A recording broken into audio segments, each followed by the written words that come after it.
Hallelujah. Jesus. Hallelujah. Praise the Lord. Hallelujah. ஆண்டவராகிய இயேசுவின் நாமத்திற்கு மகிமை உண்டாவதாக. இந்த நாளிலும் நாம் ஒரு பாடலை பாடி நம்ம கர்த்தருடைய வார்த்தைக்கு நேராக நம்ம கடந்து செல்லலாம். ஜீசஸ். ஆண்டவரே ஸ்தோத்திரம். இதுவரை நடத்தி குறைவின்றி காத்து மகிழ்வை தந்தீரையா என்ற பாடலை நம்ம எல்லாரும் சேர்ந்து பாடலாம். இதுவரை நடத்தி குறைவின்றி காத்து மகிழ்வை தந்தீரையா என்ற பாடலை பாடுவோம். ஜீசஸ். ஹல்லேலூயா. இதுவரை நடத்தி குறைவின்றி காத்து மகிழ்வை தந்தீரே நன்றி ஐயா.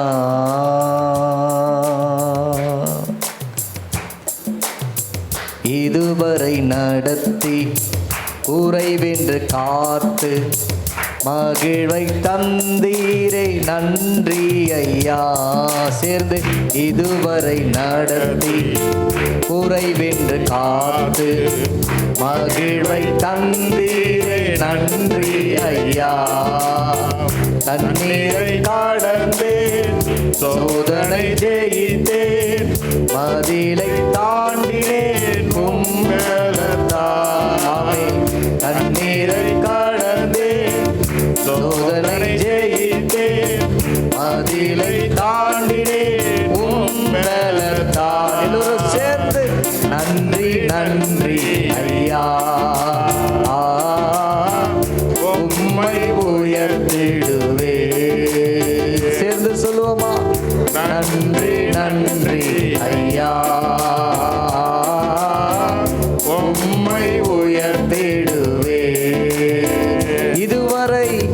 இதுவரை நடத்தி குறைவின்றி காத்து மகிழ்வை தந்தீரே நன்றி ஐயா. சொல்லுவோமா? இதுவரை நடத்தி குறைவின்றி காத்து மகிழ்வை தந்தீரே நன்றி ஐயா. ஆபத்து நாளில் அனுகூலமான துணையும் நீரே நன்றி ஐயா.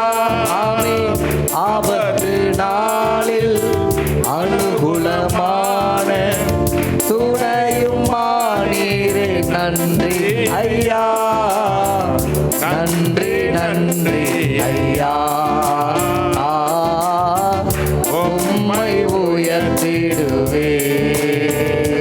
சேர்ந்து நன்றி நன்றி ஐயா.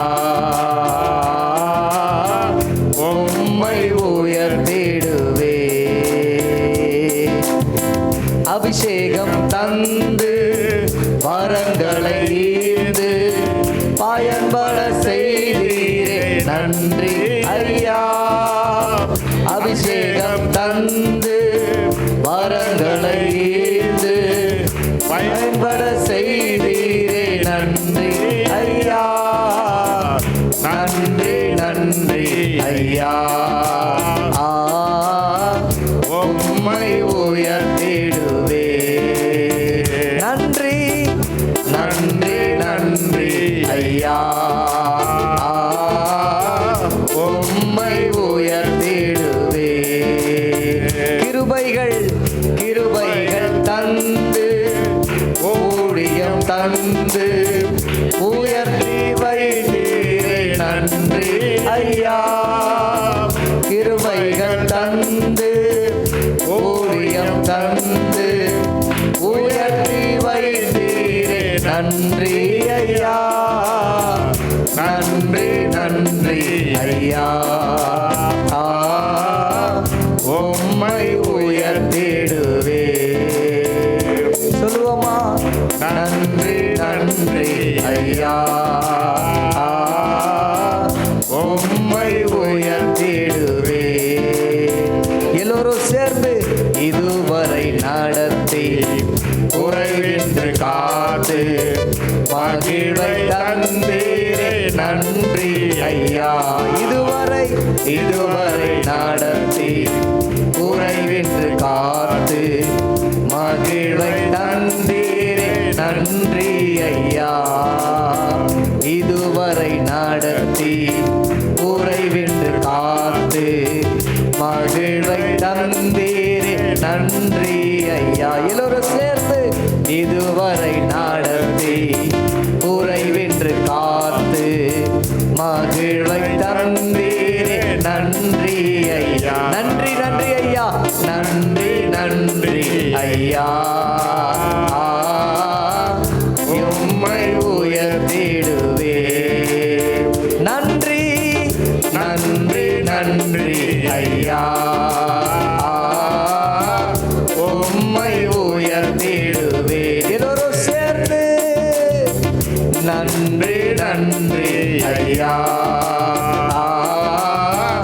உம்மை உயர்த்திடுவே. இன்னும் ஒரு முறை நன்றி நன்றி ஐயா. உம்மை உயர்த்திடுவே. நல்ல உற்சாகமாக நன்றி நன்றி ஐயா. உம்மை உயர்த்திடுவே. நன்றி அப்பா. நன்றி நன்றி ஐயா. உம்மை உயர்த்திடுவே. ஓ ரஹஷக மஹதன மஹதரல மதரா. நன்றி நன்றி ஐயா.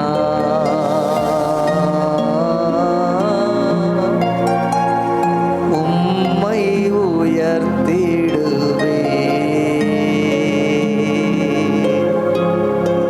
நன்றி நன்றி ஐயா.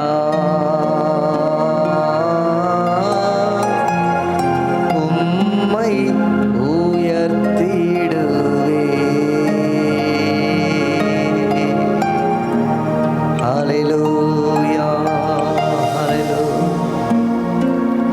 ஓ ரபகஹ பலஷகபர ரிகதரல மஹதல ஹத பரஹத நம ரிகதல மஹலஹ ஷகரகதகதிடபா ரேபரதன மகத கல பஹத நமத ஓ ரிக கரகதகத நமோ ஷலபலத.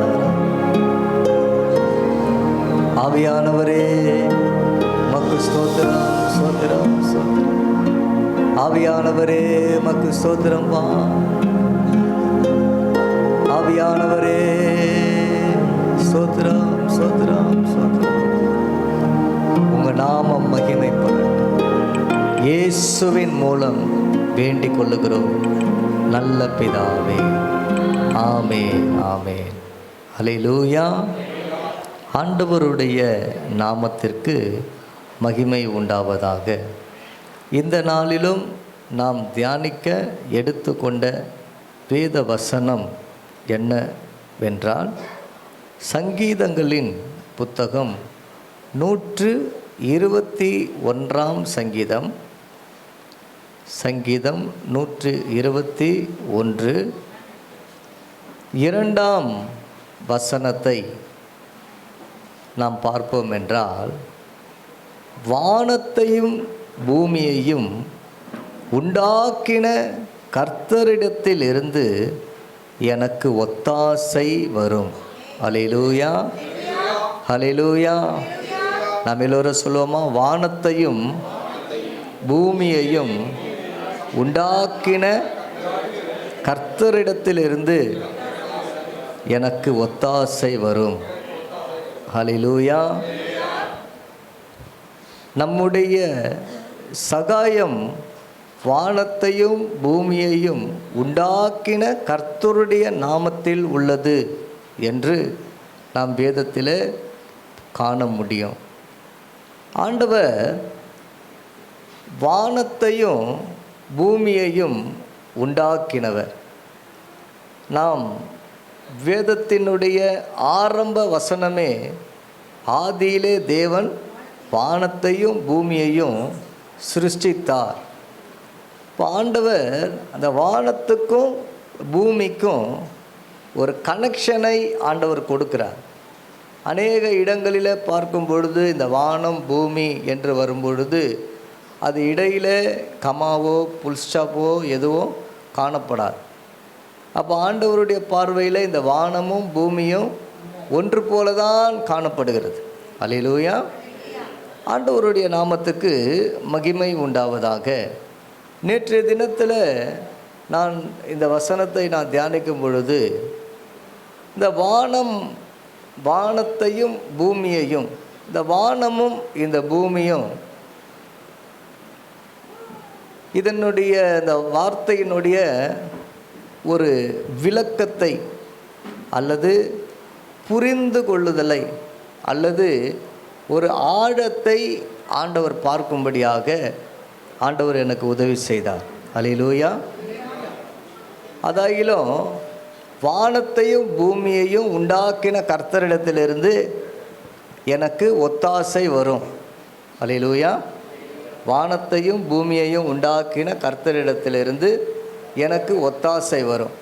அப்போ நம்ம பார்க்குறோம், வானத்தையும் பூமியையும் உண்டாக்கின கர்த்தர். பொதுவாக இப்போ இந்த சபையை நம்ம பார்க்குறோம். இந்த சபைக்கு பேர் என்ன இருக்கு? இந்த சபைக்கு என்ன பேர்? பெத்தேல் ஆசீர்வாத சபை. இப்போ நம்ம சில பேர் பெத்தேல் ஆசீர்வாத சபைன்னு நம்ம என்ன பண்ணுவோம், சொல்லுவோம். சில பேர் பாஸ்டர் பேரை வச்சு சொல்லுவோம் இல்லையா? பாஸ்டர், இந்த பாஸ்டர் சர்ச்சுக்கு போகிறாங்க அப்படின்னு சொல்லுவோம். சில பேர் நம்ம சொல்லணும்னா பாஸ்டருடைய துணைவியாருடைய பேரை கூட வச்சு என்ன பண்ணுவோம், அந்த அம்மா சபைக்கு போகிறேன் அப்படி சொல்லலாம். இல்லைனா நான் பத்மநாபன் ஐயா போகிறார அந்த சபைக்கு நான் போகிறேன் அப்படின்னு சொல்லலாம். அப்போ இங்கே இருக்கிறவங்க பேரை வச்சு என்ன பண்ணலாம், இப்போ சொல்லலாம். இல்லை இந்த இடத்தை மையப்படுத்தி நம்ம என்ன பண்ணலாம், இது போல் இந்த சபைக்கு போகிறேன். அல்லேலூயா. அல்லேலூயா. இந்த மாடம் பக்கத்தில் இருக்கிற சபை, குடுவாஞ்சேரியில் இருக்கிற அந்த சபை என்று சொல்லி நம்ம சொல்லலாம். ஒரு சபையையே நம்ம என்ன பண்ணலாம், பல வார்த்தைகளை சொல்லி நம்ம மையப்படுத்தலாம், அடையாளப்படுத்தலாம். அல்லேலூயா. அதே போல் இந்த வசனத்தை நான் படிக்கும்போது வானத்தையும் பூமியையும் உண்டாக்கின கர்த்தரிடத்திலிருந்து ஒத்தாசை வரும். இந்த வசனத்தை நாம் பார்க்கும் பொழுது எனக்கு ஆண்டவர் வானத்தையும் பூமியையும் உண்டாக்கின கர்த்தரிடத்திலிருந்து ஒத்தாசை வரும் என்று இல்லாமல், நீங்கள் சில இடங்களிலே வானம் என்கின்ற அந்த வார்த்தை இடம்பெறுகிறது வேதத்தில். வானம் பூமி என்கின்ற வார்த்தை இடம்பெறும். சில இடங்களிலே சம்பவங்கள் இடம்பெறும். வானம் பூமி என்கின்ற சம்பவங்கள் இடம்பெறும். இப்படி அநேக பகுதிகள் வேதத்தில் இருக்கிறது.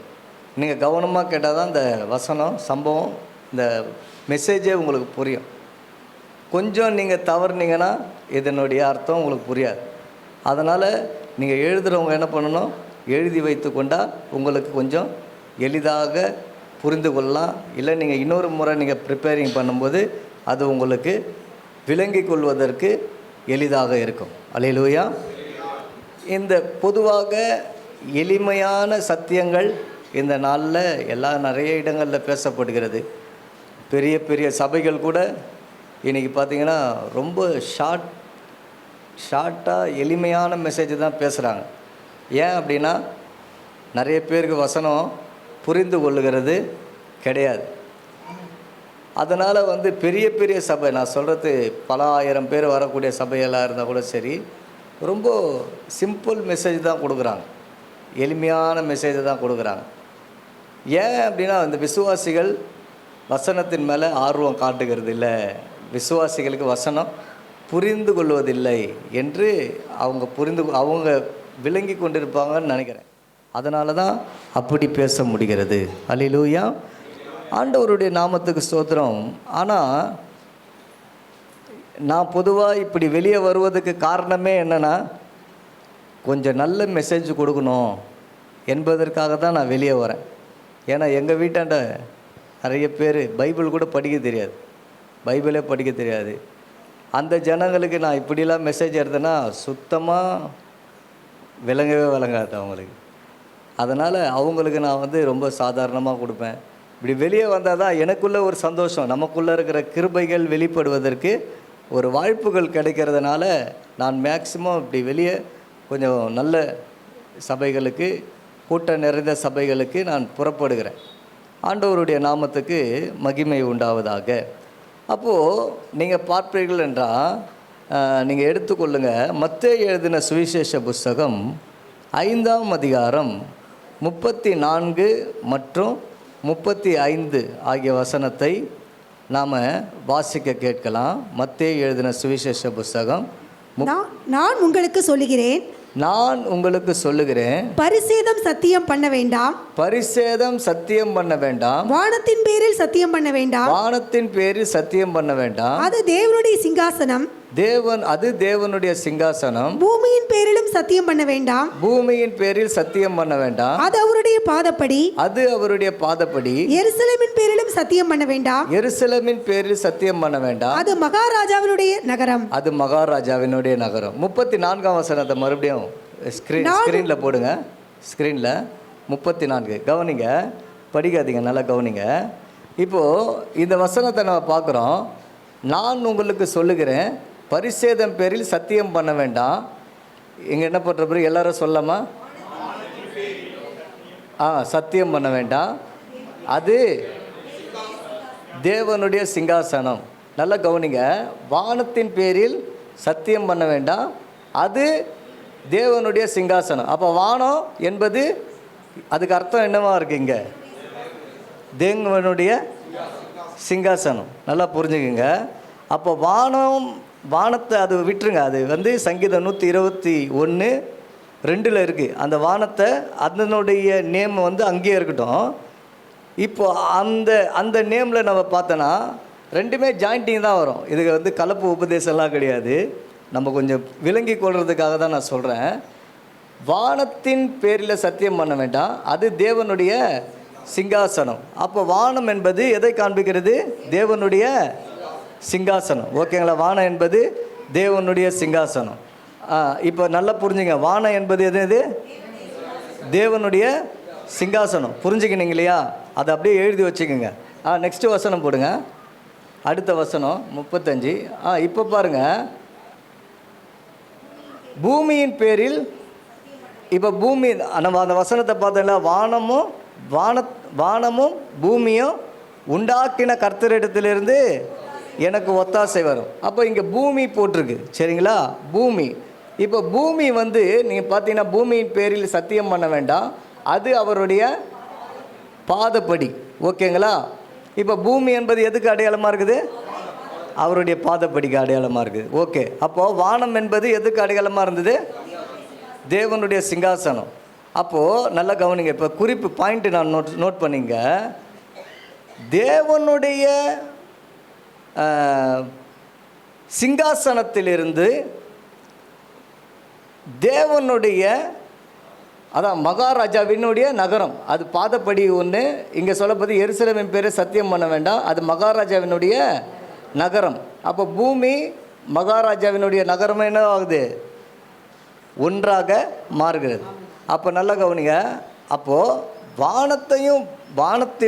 வானத்தையும் பூமியையும் உண்டாக்கின கர்த்தரிடத்திலிருந்து எனக்கு ஒத்தாசை வரும். ஆனால் இப்போ இந்த வசனத்தின்படி நம்ம பார்ப்போம் என்றால், தேவனுடைய சிங்காசனத்தில் இருந்தும் மகாராஜாவினுடைய நகரத்தில் இருந்தும் எனக்கு என்ன வரும்? ஒத்தாசை வரும். புரிஞ்சுக்கிச்சிங்களா? இது வந்து முதல் குறிப்பு, முதல் பாயிண்ட். நமக்கு எங்கேருந்து ஒத்தாசை வரும்? வானத்திலும் பூமியில் இருந்தும் எனக்கு ஒத்தாசை வரும். இந்த வசனத்தின்படி தேவனுடைய சிங்காசனத்தில் இருந்தும் மகாராஜாவினுடைய நகரத்தில் இருந்தும் எனக்கு ஒத்தாசை வரும். ஓகேங்களா? இது வந்து ஒரு பாயிண்ட். இப்போ ரெண்டாவது நம்ம பார்ப்போம் என்றால், ஆதியாகமம் 21ஆம் அதிகாரம் 17ஆம் வசனம் 18ஆம் வசனத்தை வாசிக்க நம்ம கேட்போம். ஆதியாகமம் 21:17 மற்றும் 18. தேவன் பிள்ளையின் சத்தத்தை கேட்டார். தேவதூதன் வானத்திலிருந்து ஆகாரை கூப்பிட்டு, ஆகாரே, உனக்கு என்ன சம்பவித்தது? பயப்படாதே, பிள்ளை இருக்கும் இடத்திலே தேவன் அவன் சத்தத்தை கேட்டார். நீ எழுந்து பிள்ளையை எடுத்து அவனை உன் கையினால் பிடித்து கொண்டு போ, அவனை பெரிய ஜாதியாக்குவேன் என்றார். ஆமென், அல்லேலூயா. இப்போ முதல் 17ஆம் வசனத்துக்கு போயிடுங்க ஸ்க்ரீனில்.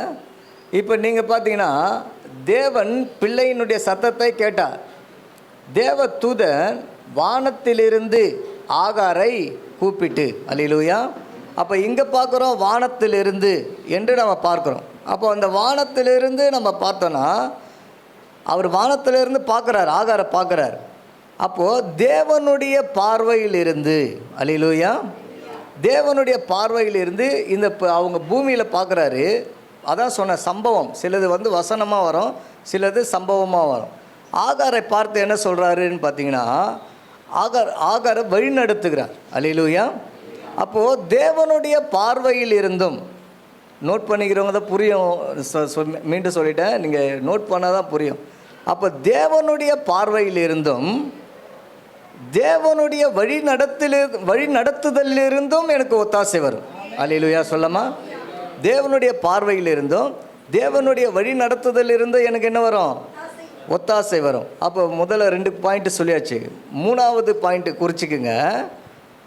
அப்போஸ்தலர் நடபடிகள் 9ஆம் அதிகாரம் 3ஆம் வசனத்தை நீங்கள் பாருங்கள். அப்போஸ்தலர் நடபடிகள் 9ஆம் அதிகாரம் 3ஆம் வசனம் போட்டிங்களா? அவன் பிரயாணமாய் போய் தமஸ்குவுக்கு சமீபித்த போது சடிதியிலே வானத்திலிருந்து ஒரு ஒளி அவனை சுற்றி பிரகாசித்தது. அவன் தரையிலே விழுந்தான். அப்பொழுது சவுலே, சவுலே, நீ என்னை ஏன் துன்பப்படுத்துகிறாய் என்று தன்னுடனே சொல்லுகிற ஒரு சத்தத்தை கேட்டான். சரி, ஓகே. இப்போ நம்ம பார்த்தோன்னா இப்போ என்ன வருது? இதுக்கு முன்னாடி வசனம் போடுங்க. அவன் பிரயாணமாக போய் தமஸ்குவுக்கு சமீபித்த போது சடுதியிலிருந்து எங்கேருந்து வருது? வானத்திலிருந்து ஒரு ஒளி அவனை சுற்றி பிரகாசித்தது. அல்லேலூயா சொல்லமா. அப்போ வானத்திலிருந்து பூமியில் என்ன ஆகுது? ஒரு ஒளி சவுலை என்ன செய்யுதுன்னா சுற்றி பிரகாசிக்கிறதை நாம் பார்க்குறோம். அல்லேலூயா சொல்லமா. அதன் 9ஆம் வசனத்தில் நம்ம பார்ப்போம் என்றால், அவன் 3 நாள் பார்வை இல்லாதவனாய் புசியாமலும் குடியாமலும் இருந்தான். அவனுடைய கண் பார்வை என்ன ஆயிடுச்சு?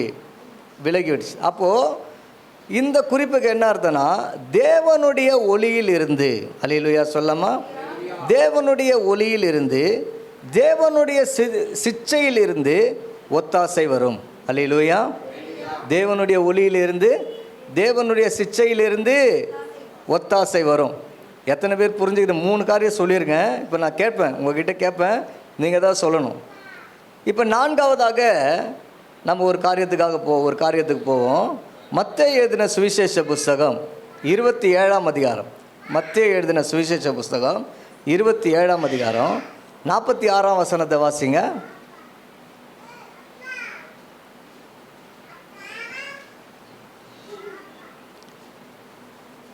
9ஆம் மணி நேரத்தில் இயேசு ஏலி ஏலி லாமா சபத்கானி என்று மிகுந்த சத்தமிட்டு கூப்பிட்டார். அதற்கு என் தேவனே, என் தேவனே, என் தேவனே, என் தேவனே, ஏன் என்னை கைவிட்டீர் என்று அர்த்தமாம். ஏன் என்னை கைவிட்டீர் என்று அர்த்தமாம். அல்லேலூயா சொல்லமா. இப்போ இயேசு கிறிஸ்து இந்த வார்த்தையை நம்ம சொல்லுகிறது பார்க்குறோம். இங்கே நம்ம வானத்தை பார்க்க முடியல, ஆனால் தேவனை பார்க்க முடியுது. அல்லேலூயா சொல்லமா.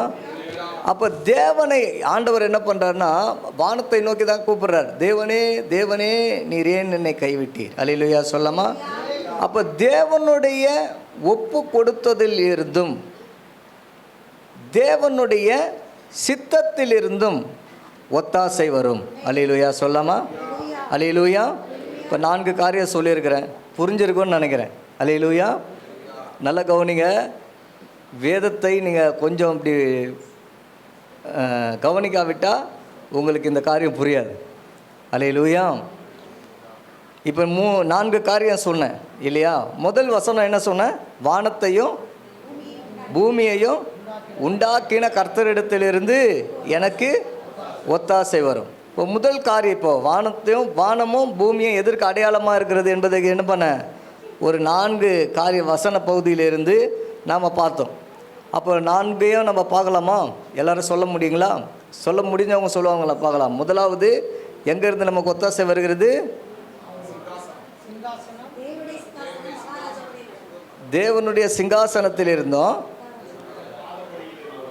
பாதப்படி அல்லது மகாராஜாவினுடைய நகரத்தில் இருந்தோம் எனக்கு என்ன வருது? ஒத்தாசை வரும்.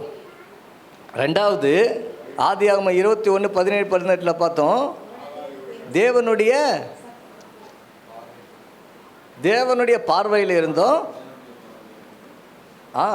இன்னும் எழுதலிங்களா? தேவனுடைய வழி நடத்துதலில் இருந்தோம் ஒத்தாசை வரும். மூன்றாவது தேவனுடைய ஒளியில் இருந்தோம், தேவனுடைய சிச்சையில் இருந்தோம் ஒத்தாசை வரும். ஓகேவா? நான்காவது தேவனுடைய ஒப்பு கொடுத்ததில் இருந்தும் தேவனுடைய சித்தத்தில் இருந்தும் ஒத்தாசை வரும். அல்லேலூயா சொல்லாமா? அல்லேலூயா. நல்லா கவனிங்க. நம்ம வானத்தையும் பூமியையும் உண்டாக்கின கர்த்தரிடத்திலிருந்து ஒத்தாசை வரும். இது ஒரு மேலோட்டமான ஒரு சத்தியம்தான். அல்லேலூயா சொல்லாமா?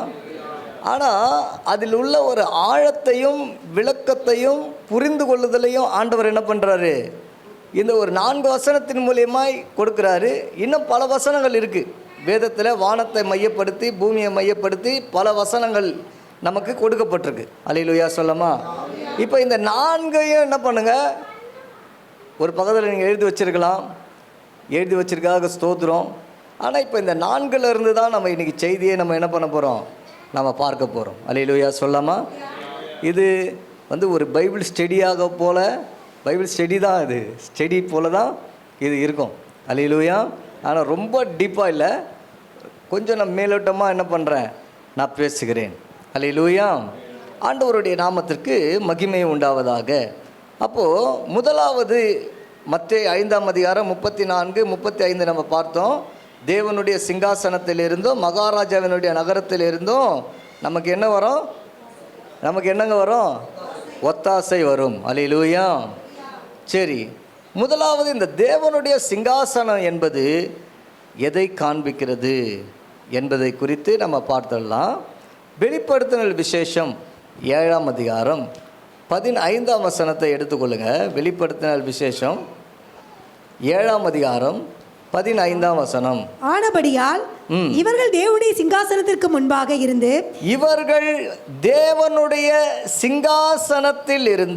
இரவும் பகலும் அவருடைய ஆலயத்திலே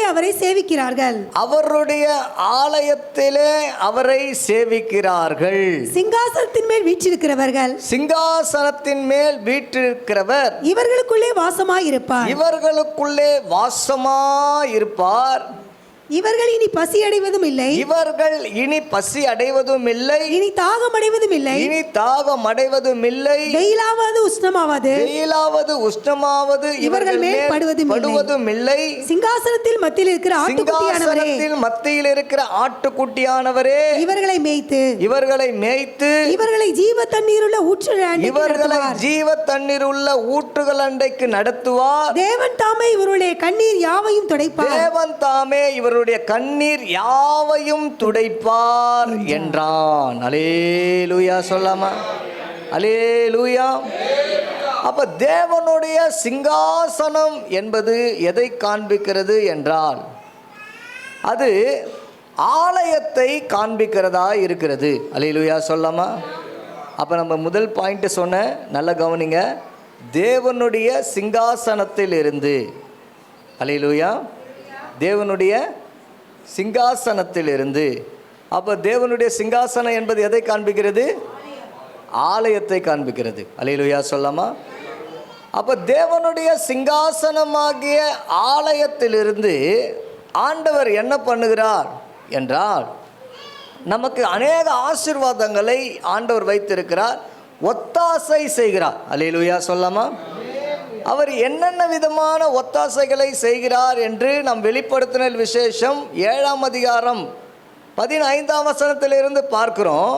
முதலாவது அவர் செய்கிற ஒத்தாசை என்னவென்றால், இவர்கள் தேவனுடைய சிங்காசனத்திற்கு முன்பாக இரவும் பகலும் அவருடைய ஆலயத்தில் அவரை சேவிக்கிறார்கள். அல்லேலூயா சொல்லாமா?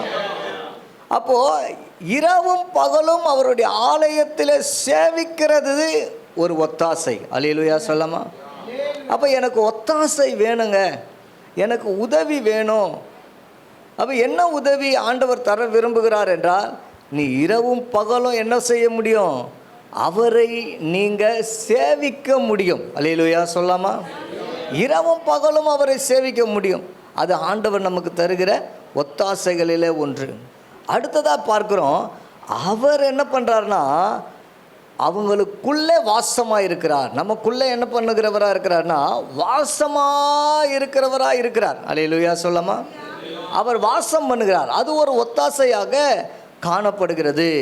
அதன் பிறகு நம்ம பார்க்கும் பொழுது, இவர்கள் இனி பசி அடைவதும் இல்லை, தாகம் அடைவதும் இல்லை, வெயிலாவது உஷ்ணமாவது இவர்கள் மேலே படுவதும் இல்லை. அல்லேலூயா சொல்லாமா? அப்போது ஒரு திருப்தியான ஜீவியத்தை ஆண்டவர் நமக்கு கொடுத்து நமக்கு ஒத்தாசை செய்கிறவராக இருக்கிறார். சிங்காசனத்தின் மத்தியில் இருக்கிற ஆட்டுக்குட்டியானவரை இவர்களை மேய்த்து என்ன பண்ணுறாரா? ஜீவ தண்ணீர் உள்ள ஊற்றுகள் அண்டைக்கு நடத்துவார் என்று சொல்லப்பட்டிருக்கு. அல்லேலூயா. அப்போ தண்ணீர் உள்ள இடங்களில் அவர் என்ன பண்ணுறார்? ஊற்றுகள் அண்டையில் அவர் நமக்கு நடத்துகிறது. அது ஒத்தாசையாய் காணப்படுகிறது. அடுத்தபடியாய் சொல்லுகிறது, தேவன் தாமே இவருடைய கண்ணீர் யாவையும் என்ன பண்ணுவாரா? துடைப்பார். எல்லாரும் ஒரு அல்லேலூயா சொல்லாமா? அல்லேலூயா. தேவன் நம்முடைய கண்ணீர்கள் யாவையும் ஆண்டவர் என்ன பண்ணுறாருனா துடைக்கிறவராக இருக்கிறார். அல்லேலூயா. அப்போ அதுக்கு என்ன அர்த்தம்? நமக்கு கண்ணீர் என்பது வரும். அல்லேலூயா சொல்லாமா? கண்ணீர் என்பது வரும். அப்போ கண்ணீர் வரும் அப்படின்னா அது என்ன ஏற்பட்டால் தான் கண்ணீர் வரும்? நம்ம உள்ளம் உடைக்கணும். அல்லேலூயா சொல்லாமா? உள்ளம் உடைஞ்சாதான் கண்ணீர் வரும். அப்போ உள்ளம் உடைகிற மாதிரியான சம்பவங்கள் நம்ம வாழ்க்கையில் என்ன ஆகுங்க? வரும். அல்லேலூயா சொல்லாமா? ஆனால் நம்ம உள்ளம் உடைகிற மாதிரி சம்பவங்கள் வந்தாலும், நம்ம கண்ணீர் விட்டாலும் ஆண்டவர் சொல்கிறாரு, உன் கண்ணீர் யாவையும் ஆண்டவர் என்ன பண்ணுவார்னா துடைப்பார். அல்லேலூயா சொல்லாமா? அல்லேலூயா. நம்ம கண்ணீரை எல்லாம் துடைக்கக்கூடிய ஒரு நல்ல தெய்வம் நமக்கு இருக்கிறார். அல்லேலூயா. நம் உள்ளத்தை ஆற்றுகிற ஒரு நல்ல தெய்வம் நமக்கு இருக்கிறார். கர்த்தருடைய நாமத்துக்கு மகிமை உண்டாவதாக. இரண்டாவது, இந்த சிங்காசனம் என்பது எதை காண்பிக்கிறது என்றால், வெளிப்படுத்தினல் விசேஷம் 14ஆம் அதிகாரம் 5ஆம் வசனத்தை நாம் பார்ப்போம் என்றால், 14:5, இவர்களுடைய வாயிலே கபடம் காணப்படவில்லை.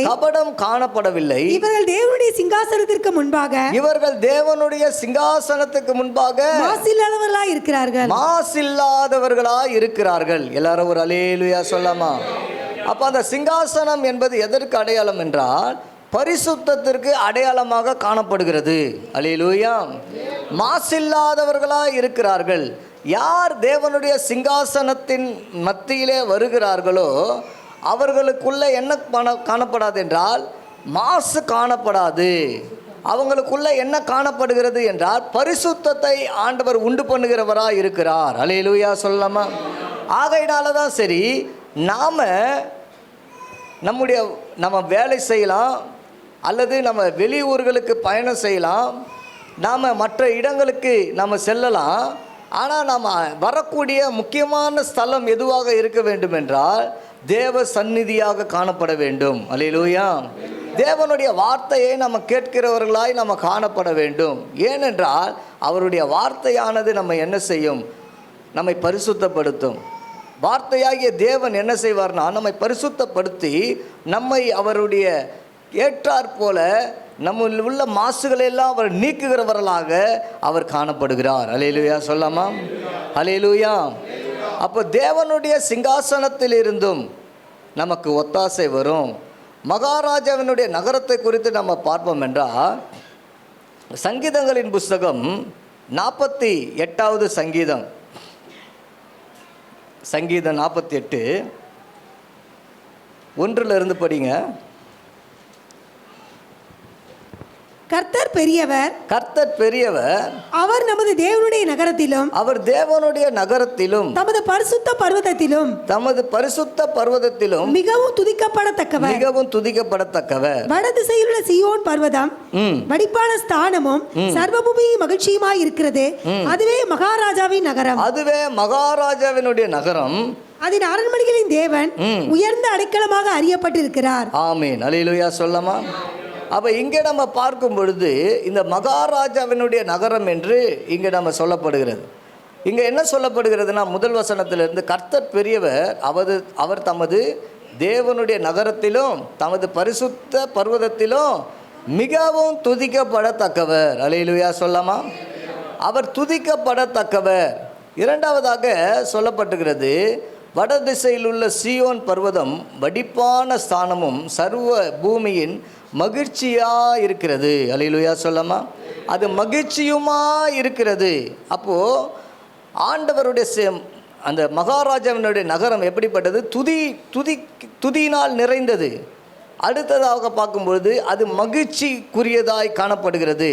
அடுத்ததாய் சொல்லப்பட்டிருக்கிறது, அதன் அரண்மனைகளில் தேவன் உயர்ந்த அடைக்கலமாக அறியப்பட்டிருக்கிறார். அது அடைக்கலமாக காணப்படுகிறது. அல்லேலூயா சொல்லாமா. அப்போ தேவனுடைய சிங்காசனத்தில் இருந்தும் மகாராஜாவினுடைய நகரத்திலிருந்து நமக்கு என்ன வரும்? நமக்கு என்ன வரும்? ஒத்தாசை வரும். வெரி குட், சூப்பராக ஃபாலோ பண்ணுறீங்க, பிடிச்சின்னு இருக்கீங்க. சரி, இப்போ நம்ம பார்த்தோம், தேவனுடைய சிங்காசனத்திலிருந்து 2 காரியங்கள் பார்த்தோம். தேவனுடைய சிங்காசனத்தில் என்ன 2 காரியத்தை பார்த்தோம்? தேவனுடைய சிங்காசனம் அது ஆலயமாக இருக்கிறது. அடுத்தது அது பரிசுத்தப்படுத்துகிறதா இருக்கிறது. அல்லேலூயா. சரி, ஓகே, சூப்பர். இப்போ மகாராஜாவினுடைய நகரத்திலிருந்து 3 காரியத்தை பார்த்தோம். என்ன 3 காரியத்தை பார்க்குறோம்? துதி, மகிழ்ச்சி, அடைக்கலம். அல்லேலூயா சொல்லாமா. அப்போது தேவனுடைய சிங்காசனத்தில் இருந்தோம் மகாராஜாவினுடைய நகரத்திலிருந்தும் நமக்கு என்ன வருது? ஒத்தாசை வருது. அப்போ என்ன ஒத்தாசை வருது? மொத்தம் எத்தனை ஒத்தாசை வருது? மொத்தம் 5. தேவனுடைய சிங்காசனத்திலிருந்து 2. புரியுதுங்களா? தேவனுடைய சிங்காசனத்திலிருந்து 2. ஒன்று ஆலயம், இன்னொன்று பரிசுத்தம். அல்லேலூயா. இப்போ மகாராஜாவினுடைய நகரத்திலிருந்து 3. அது என்னென்ன காரியம்? துதி, மகிழ்ச்சி, அடைக்கலம். அப்போ மொத்தம் எத்தனை ஆகுது? 5. அல்லேலூயா. சரி, ஓகே. இப்போ நம்ம அடுத்த பாயிண்ட்டுக்கு நம்ம போக போகிறோம். அல்லேலூயா சொல்லாமா. இப்போ இது புரிஞ்சிருக்கும்னு நினைக்கிறேன். நோட் பண்ணவங்களுக்கு புரிஞ்சிருக்கும். நோட் பண்ணலன்னா உங்களுக்கு புரியாது. அல்லேலூயா சொல்லாமா. நீங்கள் நோட் பண்ணால் மட்டும்தான் புரியும். ரெண்டாவது நம்ம பார்க்கும் பொழுது ஆதியாகமம் 21ஆம் அதிகாரம் 17 மற்றும் 18 ஆகிய வசனங்களை நம்ம மீண்டும் நம்ம ஏற்கனவே படித்தாச்சு. அது இருந்தாலும் நல்லா கவனிங்க. அதுக்கு நம்ம குறிப்பு ஒன்று கொடுத்துருக்கோம். என்ன குறிப்பு? யாருன்னா சொல்ல முடியுமா? என்ன குறிப்புங்க? தேவனுடைய பார்வையிலிருந்தும் தேவனுடைய வழி நடத்துதலிருந்தும் ஒத்தாசை வரும். அல்லேலூயா சொல்லாமா. சரி, என்ன தேவனுடைய பார்வை? அதுக்கு அந்த வசனத்தை நம்ம பார்த்துடலாங்களா? வசனம் ஆதியாகமம் 21:17 போட்டுடலாங்களா? தேவன் பிள்ளையின் சத்தத்தை கேட்டார். தேவதூதன் வானத்திலிருந்து ஆகாரை கூப்பிட்டு, ஆகாரே, உனக்கு என்ன சம்பவித்தது? பயப்படாதே, பிள்ளை இருக்கும் இடத்திலே தேவன் அவன் சத்தத்தை கேட்டார். தேவன் அவன் சத்தத்தை கேட்டார். அல்லேலூயா சொல்லாமா. அப்போ நம்ம இங்கே பார்க்கும் பொழுது தேவன் பிள்ளையை சத்தத்தை கேட்டார். தேவதூதன் வானத்திலிருந்து ஆகாரை என்ன பண்ணுறாரு? கூப்பிடுறார். அல்லேலூயா சொல்லாமா. ஆகாரே, உனக்கு என்ன சம்பவித்தது? பயப்படாதே, பிள்ளை இருக்கும் இடத்திலே தேவன் அவன் சத்தத்தை கேட்டார். அல்லேலூயா சொல்லாமா. இந்த சம்பவம் யாருக்கெல்லாம் தெரியும்? இந்த சம்பவம் யாருக்குங்க தெரியும்? என்ன சம்பவம்? ஆகாரு குழந்தையும் இஸ்மவேலையும் வீட்டை விட்டு துரத்திடுறாங்க இல்லையா? யார் அனுப்பி வைக்கிறது? அவங்கள வழி அனுப்பி வைக்கிறது யார் தான்? யாரு? ஆபிராம் தான் என்ன பண்ணுறாரு? தண்ணிலாம் கொடுத்து அனுப்பி வைக்கிறார். இவங்க போகிற வழியில் என்ன ஆகுறது? தண்ணி காலி ஆகிடுது. இப்போ இந்த அம்மா என்ன பண்ணுறாங்க? அந்த குழந்தைய ஒரு செடியின் கீழே போய் வச்சுட்டு என்ன பண்ணாங்க? தூரமாக போய் உட்காந்துக்கிறாங்க. தூரமாக உட்கார்ந்து பிள்ளையை சாகிறதை நான் என்ன பண்ண மாட்டேன்? பார்க்க மாட்டேன். அப்போ பிள்ளை தண்ணி இல்லாமல் என்ன ஆயிடுது? சாகிற ஸ்டேஜுக்கு போயிடுது. அல்லேலூயா சொல்லாமா? அப்போ பிள்ளை வந்து சாகிற ஸ்டேஜுக்கு போகுது. தேவன் இதை பார்த்து கொண்டே இருக்கிறார். அல்லேலூயா சொல்லாமா? இப்போ தேவ தூதன் வந்து கேட்குறான். அதுதான் பார்க்குறோம். பிள்ளையின் சத்தத்தை தேவன் பிள்ளையின் சத்தத்தை கேட்டால் தேவ தூதன் வானத்திலிருந்து என்ன பண்ணுறாரு? ஆகாரை கூப்பிட்டு, ஆகாரே உனக்கு என்ன சம்பவித்தது? பயப்படாது. பிள்ளை இருக்கும் இடத்திலே தேவன் அவன் சத்தத்தை கேட்டார். அல்லேலூயா சொல்லாமா? அல்லேலூயா. அப்போ தேவன் பாருங்க எல்லாவற்றையும் அவர் பார்த்து கொண்டிருக்கிறார். அல்லேலூயா. சாகிற நிலைமையை ஆண்டவர் என்ன பண்ணுறாரு? பார்க்குறார். சாகிற நிலைமை என்னது? Last condition. அவள் தான் முடிய போகுது.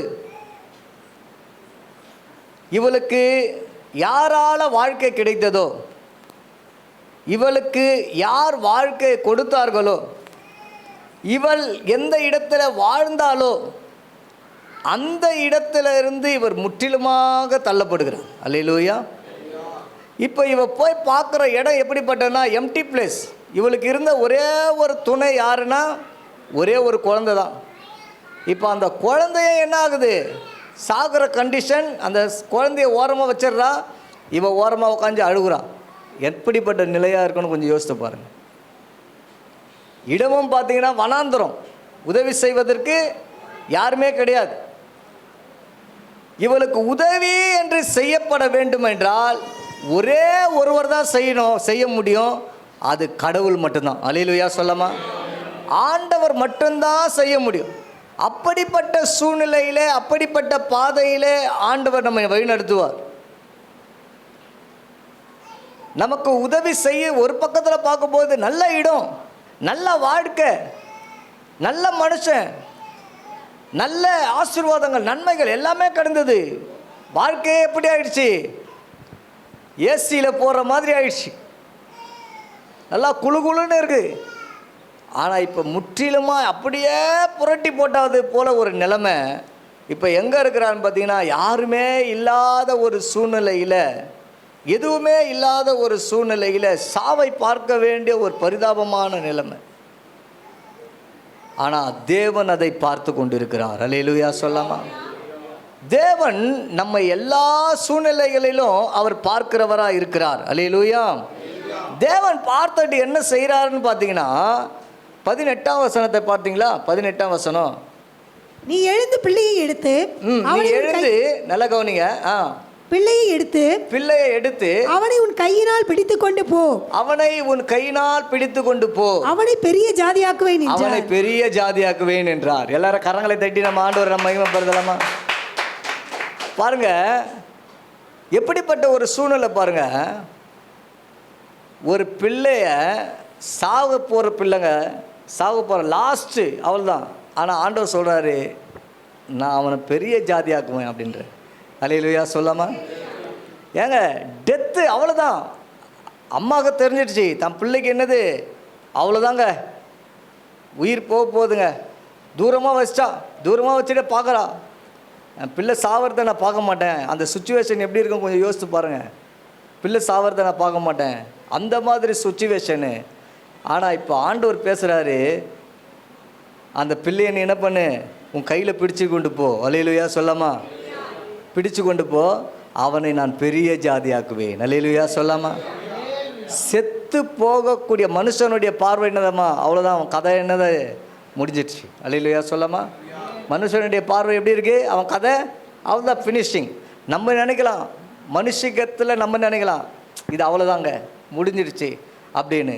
ஆனால் ஆண்டவர் சொல்கிறார், எந்த முடிந்தது என்ற நிலைமையில் இருக்கிறதோ அங்கே வந்து ஆண்டவர் சொல்கிறாரு, பெரிய ஜாதியாக மாற்றுவேன். அல்லேலூயா சொல்லாமா? அந்த வார்த்தை வந்த உடனே தான் அடுத்த வசனத்தை பாருங்கள், 19ஆம் வசனம். பாருங்க, தேவன் அவளுடைய கண்களை திறந்தார். தேவன் அவளுடைய கண்களை என்ன பண்ணாரு? திறந்தார். தேவன் அவளுடைய கண்ணை திறந்தார். இதுவரைக்கும் அவளுடைய கண் எப்படிப்பட்ட கண்ணா இருந்தது? எப்படிப்பட்ட கண்ணா இருந்தது? சாவை பார்க்க போகிற கண்ணா இருந்தது. அல்லேலூயா சொல்லாமா? அவ்வளவுதான், சாவை நான் பார்க்க போகிறேன், அதுதான் அவளுடைய கண்ணா இருந்தது. இப்போ ஆண்டவர் காட்டுறாரு, அவள் கண்கள் என்ன பண்றாரா? திறந்தார். அப்பொழுது அவள் ஒரு தண்ணீர் துறவை கண்டு, அல்லேலூயா சொல்லாமா? அல்லேலூயா சொல்லாமா? ஒரு தண்ணீர் துறவை கண்டு துருத்தியிலே தண்ணீரை நிரப்பி பிள்ளைக்கு குடிக்க கொடுத்தாள். கரங்களை தட்டி நம்ம ஆண்டவரை மகிமைப்படுத்தலாமா? வா பாருங்க, இவளுடைய ஃபோக்கஸ் வேற. ஆனால் ஆண்டவர் என்ன பண்ணுறாருன்னா, வார்த்தையை கொடுத்து என்ன பண்ணுறாரு? அவள் கண்ணை திறக்கிறாரு. கண்ணை திறந்தா அவள் பார்க்குறா, குடிக்கிறதுக்கு தண்ணி ஏதோ ஒரு கொஞ்சம் தண்ணி அப்படிலாம் இல்லை, ஏதோ ஒரு பேக்கெட் இல்லை, ஒரு தண்ணீர் துறவையே ஆண்டவர் காட்டுறாராம். அல்லேலூயா சொல்லாமா? ஒரு தண்ணீர் துறவையே காட்டுறாரு. துருத்தி எடுத்துன்னு போகிறா, போய் நிரப்புறான். அல்லேலூயா, நிரப்பி குழந்தைக்கு கொடுக்குறா. அல்லேலூயா சொல்லாமா? அப்போ பாருங்க, தேவனுடைய பார்வையில் இருந்து, தேவனுடைய வழி நடத்துதல் இருந்தும் என்ன வரும்? ஒத்தாசை வரும். அது எப்படிப்பட்ட ஒத்தாசையாக இருக்கிறது? ஜீவனை உண்டாக்குகிற ஒத்தாசையாக இருக்கிறது. அல்லேலூயா சொல்லாமா? சரி, ஓகே. இப்போ தேவனுடைய பார்வையை குறித்து நம்ம என்ன பண்ணலாம்? ஒரு 2 வசனத்தை நம்ம பார்க்கலாம். நீதிமொழிகள் 3ஆம் அதிகாரம் 4ஆம் வசனத்தை எடுத்துக்கொள்ளுங்க. நீதிமொழிகள் 3ஆம் அதிகாரம் 4ஆம் வசனம். அதனால் தேவனுடைய பார்வையிலும், அதனால் தேவனுடைய பார்வையிலும், மனுஷருடைய பார்வையிலும், மனுஷனுடைய பார்வையிலும் தயையும் தயையும் நற்புத்தியும் பெறுவாய். தயையும் நற்புத்தியும் பெறுவாய். உன் சுயபுத்தியின் மேல் சாயாமல். போதும். நீங்க பார்த்தீங்கன்னா அந்த வசனம் எங்க இருந்து துவங்குது அப்படின்னா 3ஆம் வசனத்திலிருந்து துவங்குது. கிருபையும் சத்தியமும் உன்னை விட்டு விலகாதிருப்பதாக. அல்லேலூயா. நீ அவைகளை உன் கழுத்திலே பூண்டு அவைகளை உன் இருதயமாகிய பலகையில என்ன பண்ணு? எழுதி வைத்துக்கொள். அப்போ கிருபையையும் சத்தியத்தையும் நம்ம என்ன செய்ய வேண்டும் என்றால், நம்மை விட்டு விலகக்கூடாது. நமக்கு ஆண்டவர் கிருபைகளை தருகிறார். கிருபை இல்லாவிட்டால் நம்மால் ஒன்றுமே செய்ய முடியாது. தேவ கிருபையினாலும் மனுஷ தயவினாலும் இயேசு அதிகமாய் விருத்தி அடைந்தார். நம்ம ஆவிக்குரிய வாழ்க்கையில் நம்ம விருத்தி அடைய வேண்டும் என்றால் கிருபையானது மிகவும் முக்கிய பங்கு வகிக்கிறது. அல்லேலூயா. அப்போ தேவ கிருபை பெற்றவளே நீ யாராக மாறுவாய்? வாழ்வாய். அல்லேலூயா. கிருபை பெற்றவளே நீ யார்? வாழ்க. அல்லேலூயா. நீ வாழ வேண்டும் என்றால் கிருபை அவசியம். அப்போ இந்த கிருபையையும் இந்த சத்தியத்தையும் நம்ம என்ன செய்யணும்னா, நம்ம விட்டு என்ன செய்யக்கூடாது? விலகிடக்கூடாது. நமக்கு கிருபை அவசியம், சத்தியம் அவசியம். நம்ம சபைக்கு எதற்கு வருகிறோமோ இல்லையோ, சத்தியத்தை கேட்பதற்காக நம்ம சபைக்கு வரணும். அல்லேலூயா சொல்லாமா? சத்தியத்தை நம்ம தேடணும். இந்த சத்தியத்தை நம்ம தேடி நாம் அதை பிடித்து கொள்ள வேண்டும். அல்லேலூயா. கர்த்தருடைய நாமத்துக்கு மகிமை உண்டாவதாக. அப்போ இன்னொரு வசனத்தை நம்ம பார்ப்போம். அப்போ தேவனுடைய பார்வையில் இந்த கிருபையையும் சத்தியத்தையும் என்ன செய்யக்கூடாது? நம்ம விலக்காது இருக்கும் பொழுது, அவைகளை நம்ம கழுத்தில் பூண்டு கொள்ளும் பொழுது, அவைகளை இருதயமாகிய பலகைகளை எழுது கொள்ளும் போது தேவன் அதை பார்ப்பார். அல்லேலூயா சொல்லாமா? தேவன் அதை பார்த்து மனுஷருடைய பார்வையிலும் தயையும் நற்புத்தியையும் நம்ம என்ன செய்ய முடியும்? பெற்றுக்கொள்ள முடியும். அல்லேலூயா. சரி, இன்னொரு வசனத்தை நம்ம பார்த்துருவோம். 1 பேதுரு 3ஆம் அதிகாரம் 4ஆம் வசனம். 1 பேதுரு 3ஆம் அதிகாரம் 4ஆம் வசனம்.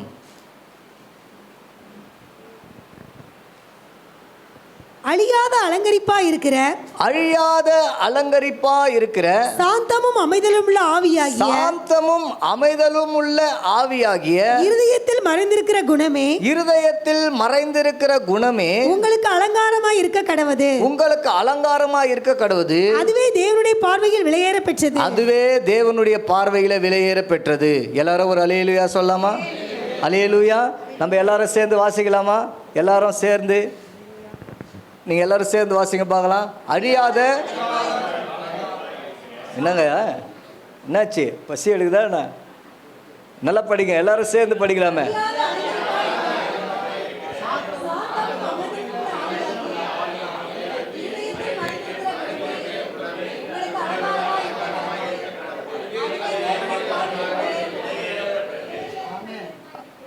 அல்லேலூயா சொல்லாமா? யாரோ கடைசியாக ஒருத்தங்க படித்து முடிச்சிங்க, அவங்களுக்காக ஸ்தோத்திரம். சரி, நல்லா கவனிங்க. நல்லா ஒரு அழகான வசனம் சொல்லப்பட்டிருக்கு. தேவனுடைய பார்வையில் எது விலையேற பெற்றதான்? அழியாத அலங்கரப்பாக இருக்கிற சாந்தமும் அமைதலுள்ள ஆவியுமாகிய இருதயத்தில் மறைந்திருக்கிற குணம். அதுவே உங்களுக்கு எப்படி இருக்கிறது? அலங்காரமாக இருக்க கடவுது. அப்போ இருதயத்தில் நம்ம குணநலன்களை நம்ம உண்டாக்க வேண்டும். அப்போ தேவனுடைய பார்வை பாருங்க, ஆபிராமுக்கு நிறைய வேலைக்கார பொண்ணு இருந்திருப்பாங்க இல்லையா? அப்போது ஏன் ஆகாரை சூஸ் பண்ணாங்க? ஆகாரை எதனால் சூஸ் பண்ணியிருப்பாங்கன்னா, தேவனுடைய பார்வை ஆகார் மேலே இருந்திருக்கும். தேவனுடைய பார்வை இருந்தது எதனால் இருந்திருக்குன்னு பார்த்தீங்கன்னா, அவளுக்குள்ள அமைதலும் சாந்தமும் உள்ள ஆவி என்ன பண்ணியிருக்கோம்? நிச்சயமாக இருந்திருக்கும். ஆனால் அவள் பண்ண ஒரே ஒரு தப்பு என்ன தெரியுங்களா? அவள் குழந்தை கல்யாணம் பண்ணிட்ட பிறகு, குழந்தை பெற்ற பிறகு சாராலே என்ன பண்ணிட்டா? அற்பமாக எண்ணலாம். அல்லேலூயா சொல்லாமா? அவள் எப்போ அவளுடைய சுபாவம் டவுனாக இருக்கு, அவள் நல்லா இருக்கும்போது எப்படி ஆயிடுச்சு? அவளுக்கு உயர்வு இருந்தது. அவளுடைய சுபாவம் எப்போ தலை தூக்க ஆரம்பித்ததோ அவர் தாழ்த்தப்பட்டாள். அல்லேலூயா சொல்லாமா? அப்போ நம்முடைய வாழ்க்கையிலே சரி, நம்முடைய சுபாவம் நன்றாக இருக்கும் என்றால் நம்மை ஆண்டவர் உயர்த்தி கொண்டே போவார். நம்மளுடைய சுபாவம் எப்பொழுது தலை தூக்க ஆரம்பிக்கிறதோ, மாம்ச சுபாவமாக வெளிப்படுகிறதோ, தீய சுபாவமாக வெளிப்படுகிறதோ, அப்பொழுது என்ன ஆகும்? நாம் கீழே தாழ்த்தப்படுவோம். இது உண்மை. அல்லேலூயா. இது சத்தியம். அல்லேலூயா சொல்லாமா? அப்போ அடுத்தபடியாக நம்ம பார்ப்போம்டா, தேவனுடைய வழி நடத்துதல். அல்லேலூயா சொல்லாமா? ஆமாம், எடுத்து வாசிப்போம். ஆதியாகமம் 21ஆம் அதிகாரம் 18 வாசிங்க. ஆதியாகமம் 21:18.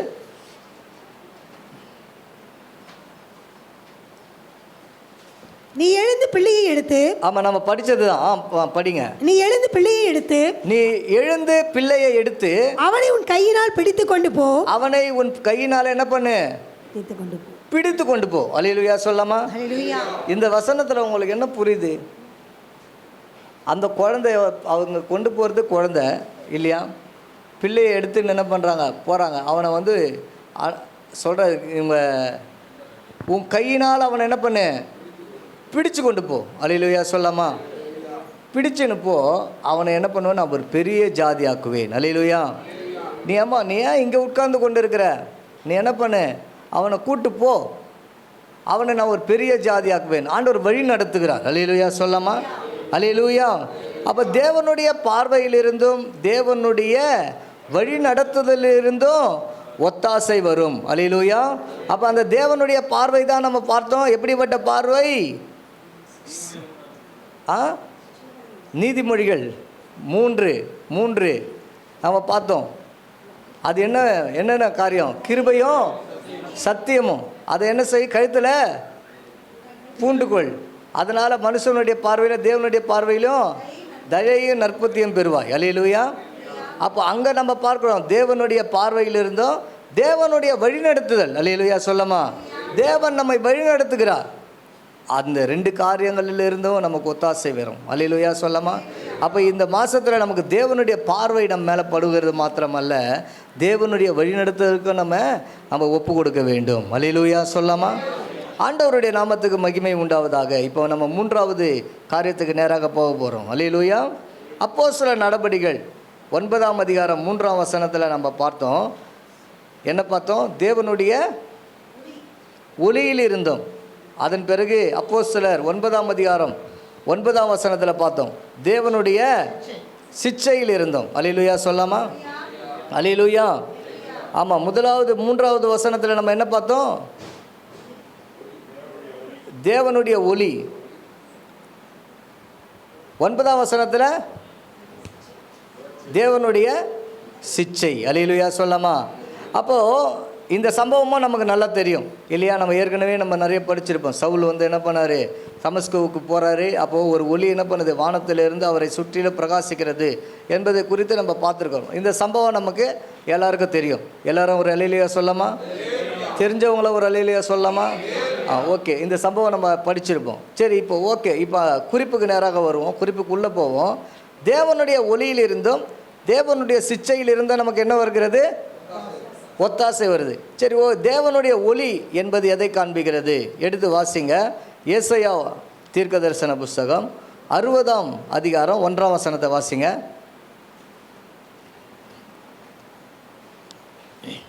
ஏசாயா தீர்க்கதரிசன புஸ்தகம் 60ஆம் அதிகாரம் 1ஆம் வசனம். எழும்பி பிரகாசி, உன் ஒளி வந்தது, கர்த்தருடைய மகிமை உன்மேல் உதித்தது. அல்லேலூயா சொல்லாமா? அல்லேலூயா. அப்போ தேவனுடைய ஒளி என்பது என்னன்னா, நம்ம எழும்பி பிரகாசிக்க செய்கிறது. அல்லேலூயா சொல்லாமா? நம்ம இருக்கிற நிலைமையிலே இல்லை. நான் ஒரு விசுவாசி, ஆரம்பத்தில் நான் வந்த நிலைமையிலே இல்லை. நான் என்ன செய்ய வேண்டும் என்றால் எழும்பி பிரகாசிக்க வேண்டும். அல்லேலூயா சொல்லாமா?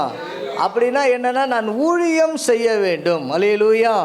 அநேகருக்கு நான் ஒரு வெளிச்சமாக காண இடத்துல நீங்கள் இருக்கலாம். ஆனால் நீங்கள் எப்படி இருக்கணும்னா, அங்கேருந்து எழும்பி இருக்க வேண்டும். அல்லேலூயா சொல்லாமா? நீங்கள் அந்த இடத்துல அப்படியே இருளோடு ஐக்கியப்பட்டவர்களா இல்லை. இருளை விட்டு என்ன பண்ணணும்? எழுந்துக்கணும். அதுதான் அங்கே சொல்லப்பட்டிருக்கிறது. நீதிக்கும் அநீதிக்கும் சம்பந்தம் ஏது? ஒளிக்கும் இருளுக்கும் ஐக்கியம் ஏது? நீங்கள் ஏன் இன்னும் அந்த இருளோடு கூட நீங்கள் என்ன பண்ணுறீங்க? ஐக்கியப்பட்டு இருக்கிறீங்க.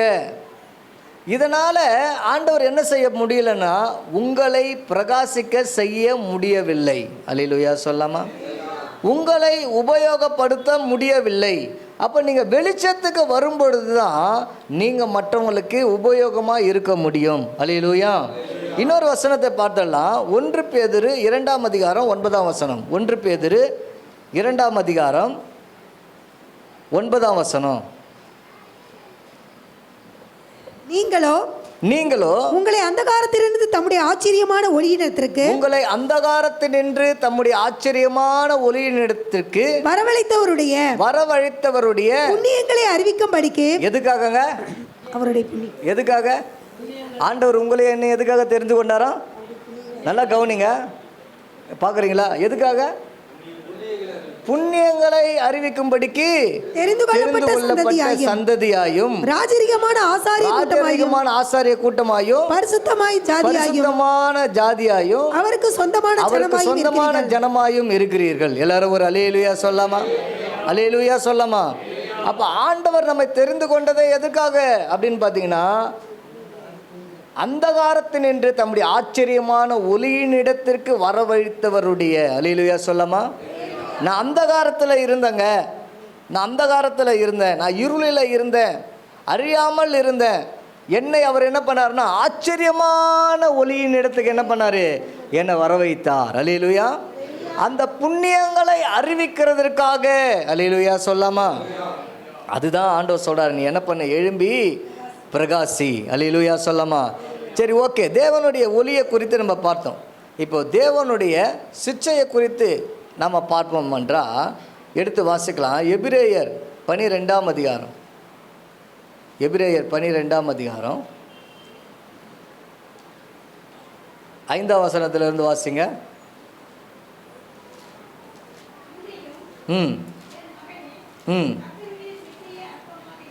கர்த்தருடைய சிச்சையை என்ன பண்ணது? இதே இங்கே நீங்கள் இதையே பார்த்து பேசலாமே, இதே பார்த்து படிக்கலாமா? நீங்கள் எல்லாரும் சேர்ந்து படிக்கலாமா? இருங்க ஒரு எல்லாரும் ஒரே மாதிரி படித்தா நல்லாயிருக்கும்.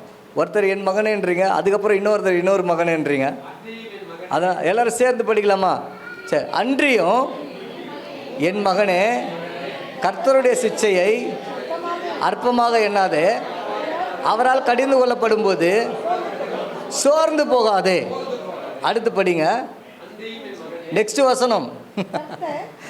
கர்த்தர் எவனிடத்தில் அன்பு கூறுகிறாரோ அவனை அவர் சிட்சித்து தாம் சேர்த்து கொள்ளுகிற எந்த மகனையும் தண்டிக்கிறார் என்று பிள்ளைகளுக்கு சொல்லுகிறது போல உங்களுக்கு சொல்லியிருக்கிற புத்திமதியை மறந்தீர்கள். அடுத்து போடுங்க 7:7. நீங்கள் சிச்சையை சகிக்கிறவர்களாக இருந்தால் தேவன் உங்களை புத்திரராக எண்ணி நடத்துகிறார். தகப்பன் சிச்சியாத புத்திரன் உண்டோ? அல்லேலூயா சொல்லாமா?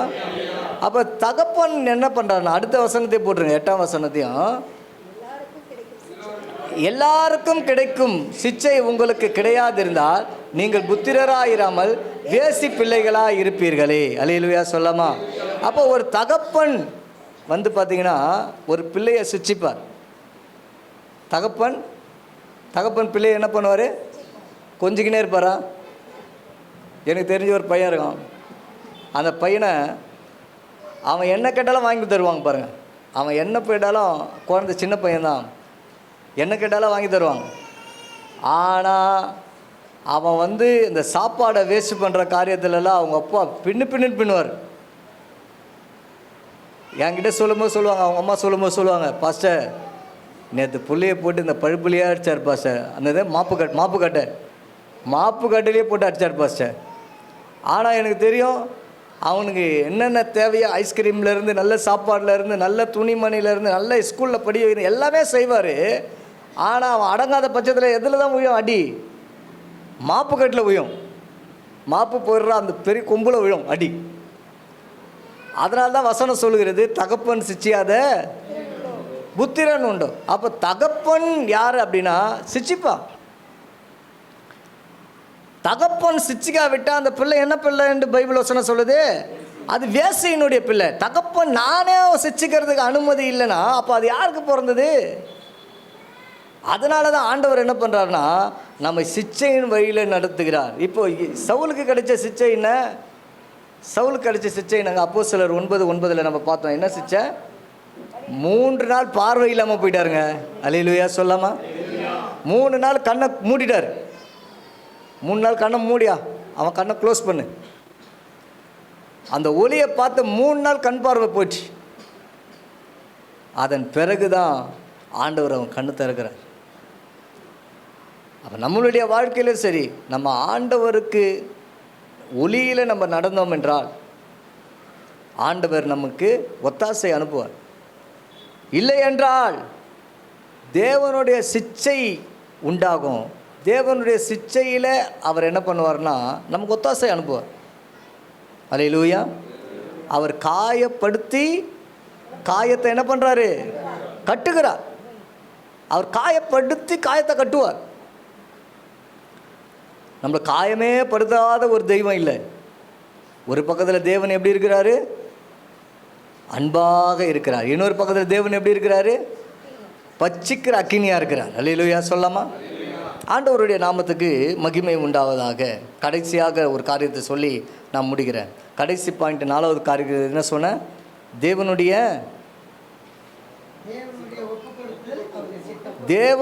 ஒப்பு கொடுத்ததில் இருந்தும் தேவனுடைய சித்தத்தில் இருந்தும் நமக்கு என்ன வரும்?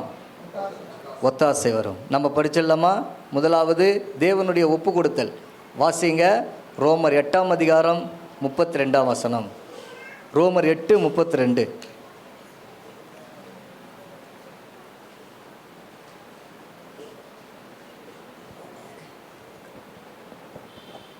தம்முடைய சொந்த குமாரன் என்று பாராமல் நாம் எல்லாருக்காகவும் அவரை ஒப்பு கொடுத்தவர் அவரோடு கூட மற்ற எல்லாவற்றையும் நமக்கு அருளாதிருப்பது எப்படி? அல்லேலூயா சொல்லாமா? ஆண்டவர் என்ன பண்ணாராம்? தேவன் தம்முடைய சொந்த குமாரன் என்று பாராமல், மை ஓன் சன், தம்முடைய சொந்த பிள்ளை என்று பாராமல் நம்ம எல்லாருக்காகவும், அல்லேலூயா சொல்லாமா? பார்த்தீங்கன்னா அவங்க சொந்த குமாரன், தேவனுடைய சொந்த குமாரன் யார்? அவருக்கும் நம்ம எல்லாருக்கும் கம்பேரிங் பண்ணனா அவருடைய சொந்த பிள்ளை. இப்போ நமக்கு சொந்த பிள்ளை முக்கியமா, ஊரார் பிள்ளை முக்கியமா? என்னங்க, சொந்த பிள்ளை முக்கியமா, ஊரார் பிள்ளை முக்கியமா? நம்ம சொந்த பிள்ளை, நான் பெத்த பிள்ளை அப்படிதான் சொல்லுவாங்க. இல்லையா? என் பிள்ளைங்க, என்னுடைய ரத்தங்க அப்படி சொல்லுவாங்க. ஆனால் ஆண்டவர் பாருங்கள், நம்ம எல்லாருக்காகவும் அவருடைய சொந்த குமாரனை என்ன பண்ணுறாராம், நம்ம எல்லாருக்காகவும் அவரை ஒப்பு கொடுத்தாராம். அல்லேலூயா சொல்லாமா? அல்லேலூயா. நம்ம எல்லாருக்காகவும் அவர் என்ன பண்ணுறாருன்னா ஒப்பு கொடுத்தார். எங்கே? வானத்தை விட்டு இந்த பூமிக்கு வரும்படியாய், அவர் பாடுபடும்படியாய், அவர் மரிக்கும்படியாய், அவர் ரத்தம் சிந்தும்படியாய், அவர் காயப்படும்படியாய், அவர் வேதனைப்படும்படியாய், அந்த மரணத்தை அவர் என்ன பண்ணுறாருன்னா அவர் யோசிக்கிறார். அந்த மரணத்தை யோசிக்கிறார். ஜெபத்தில் அந்த மரணத்தை யோசிக்கிறார். அவர் படுகிற பாடை அவர் யோசிக்கிறார். அவர் சொல்லும்போது சொல்கிறாரு, இந்த பாத்திரம் என்னை விட்டு நீங்க கூடுமானா நீங்கட்டும். அல்லேலூயா சொல்லாமா? இந்த பாத்திரம் என்னை விட்டு நீங்க கூடுமானால் நீங்க கூடட்டும். ஆனால் தேவன் என்ன பண்ணுறாரு? ஒப்பு கொடுத்துட்டார். அல்லேலூயா. இது எப்போது தெரியும்? இயேசு கிறிஸ்து பிறப்புக்கு முன்பாகவே தெரியும். அல்லேலூயா. இயேசு கிறிஸ்து பிறக்கிறதுக்கு முன்பாகவே அவருக்கு தெரியும். அவருடைய பாடுபட போகிற சூழ்நிலைகள் எல்லாம் தெரியும். இப்போ உதாரணமாக ஸ்கூல் படிக்கிற பசங்க கூட பாருங்கள், நாளைக்கு அசைன்மெண்ட் பண்ணின்னு வரலன்னா உங்களை பின்னிடுவேன் சொன்னால் என்ன ஆகிடும்? அசைன்மெண்ட் பண்ணலன்னா போதும், அன்றைக்கி குழந்தைங்களுக்கு வயிற்று வலி வந்துடும். இல்லை தலைவலி, அம்மா எனக்கு தலைவலிக்கிற மாதிரி இருக்குதும்மா, எனக்கு வயிறு சரியில்லைம்மா, ஸ்கூலுக்கு நான் போக மாட்டேன். ஏன்? அசைன்மெண்ட் பண்ணலன்னா அங்கே உத. ஆனால் இயேசு பார்த்திங்கன்னா எல்லாம் பனிஷ்மெண்ட்டு தெரியுது, அடிபடுவோம் தெரியுது. ஆனால் அதுக்கு என்ன பண்ணுறாரு? தேவன் ஒப்பு கொடுத்துட்டார். அதனால் அவர் என்ன பண்ணுறாருன்னா அவர் ஒப்பு கொடுக்குறார். அல்லேலூயா. இது தேவனுடைய சுபாவம் மாத்திரம் இல்லை. வேதத்தில் பார்த்தீங்கன்னா இது தேவனுடைய சுபாவம் மாத்திரம் அல்ல. நீங்கள் அண்ணாவை பார்த்தீங்கன்னா அண்ணால் ஒப்பு கொடுத்தாங்க. ஒரு சாமுவேல் என்ன பண்ணுறாங்க, எனக்கு ஒரு ஆண் பிள்ளை கொடுத்தா அதை நான் என்ன பண்ணுறேன், உமக்கு நானே ஒப்பு கொடுக்குறேன். இப்போ ஆண்டவருக்காக என்ன பண்ணுறாங்க, தன் சொந்த பிள்ளைங்க, முதல் பிள்ளை, இதுக்கப்புறம் பிள்ளை பிறக்குமான்னு அவங்களுக்கு தெரியாது.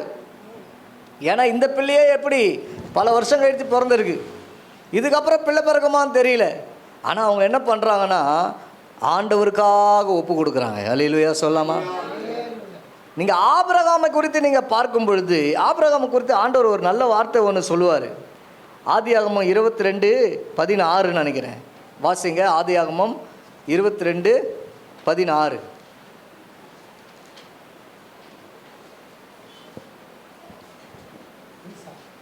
பாருங்க, எல்லாரும் சேர்ந்து வாசிக்கலாமே. உன் ஏக சுதன் என்றும் பாராமல் அவனை ஒப்பு கொடுத்து இந்த காரியத்தை செய்தபடியால்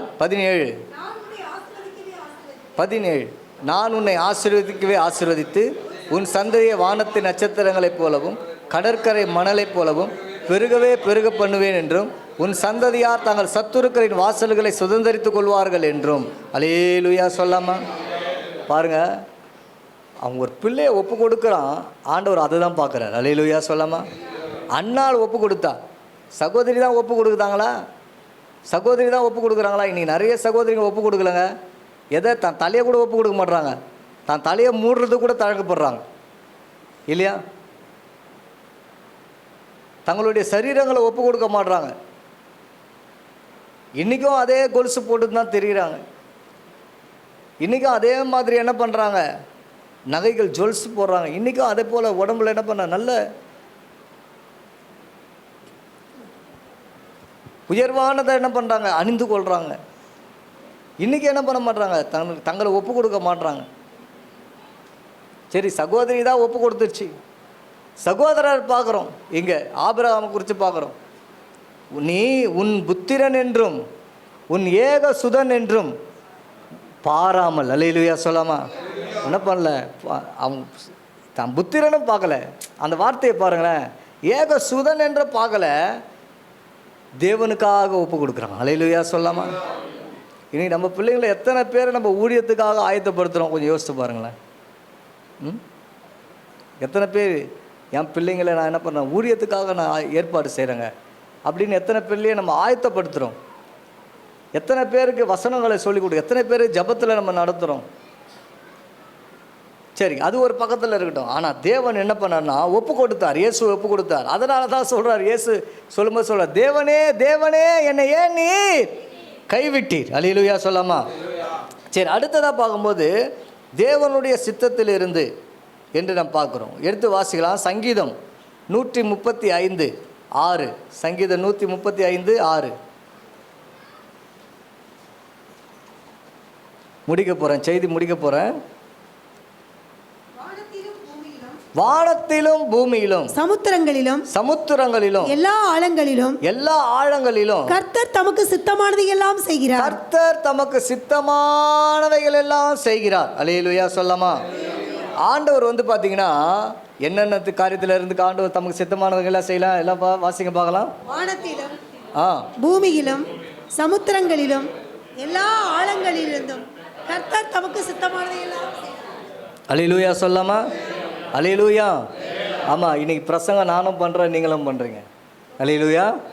ஆமாம், நான் மட்டும் இல்லை, நீங்களும் சேர்ந்து தான் வாசிக்கிறீங்க பைபிள்லாம். கர்த்தருக்கு ஸ்தோத்திரம்.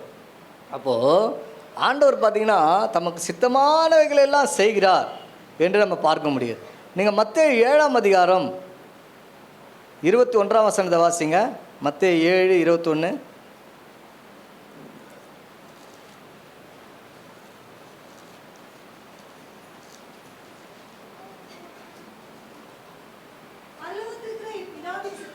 எல்லாரும் சேர்ந்து வாசித்தா நல்லா இருக்கும்னு நினைக்கிறேன்.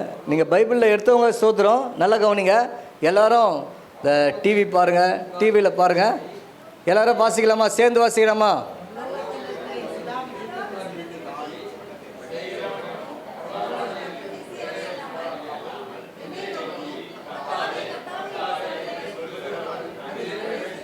அவன் பரலோகத்தில் இருக்கிற என் பிதாவின் சித்தத்தின்படி செய்கிறவனே பரலோக ராஜ்யத்தில் பிரவேசிப்பானே அல்லாமல். அல்லேலூயா சொல்லாமா? இப்போ இயேசு ஏன் இந்த பாடுகள் எல்லாம் ஏற்றுக்கொண்டார்? ஒரு பக்கத்தில் நமக்கு எல்லாருக்கும் தெரிஞ்ச சத்தியம் என்னது? அவருடைய ரத்தத்தினால தான் நமக்கு என்ன இருக்குது? பாவ மன்னிப்பாக மீட்பு இருக்குது. இன்னொரு காரியத்தை நல்லா தெரிஞ்சுக்குங்க. இயேசு பாடுபடலை, பிதாவினுடைய சித்தத்தை செய்யலைன்னா அவர் எங்கே போயிருக்க முடியாது? எங்கே போயிருக்க முடியாது?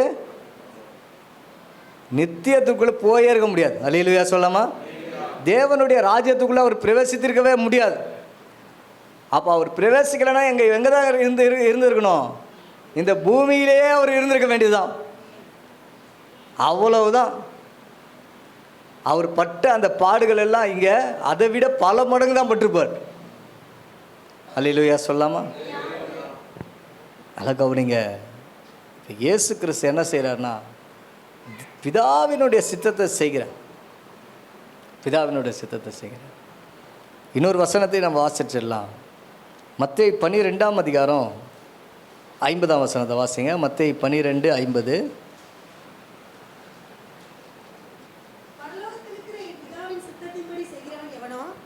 எல்லாரும் சேர்ந்தே வாசிக்கலாம்னு நினைக்கிறேன். எல்லாரும் சேர்ந்து வாசிக்கலாமா? பரலோகத்தில் இருக்கிற என் பிதாவின் சித்தத்தின்படி செய்கிறவன் எவனோ அவனே எனக்கு சகோதரனும் சகோதரியும் தாயுமா இருக்கிறான் என்றார். அல்லேலூயா. சரி, இன்னொரு வசனத்தையும் நம்ம பார்த்துடலாம். கடைசி வசனம் மார்க்கு 14:36.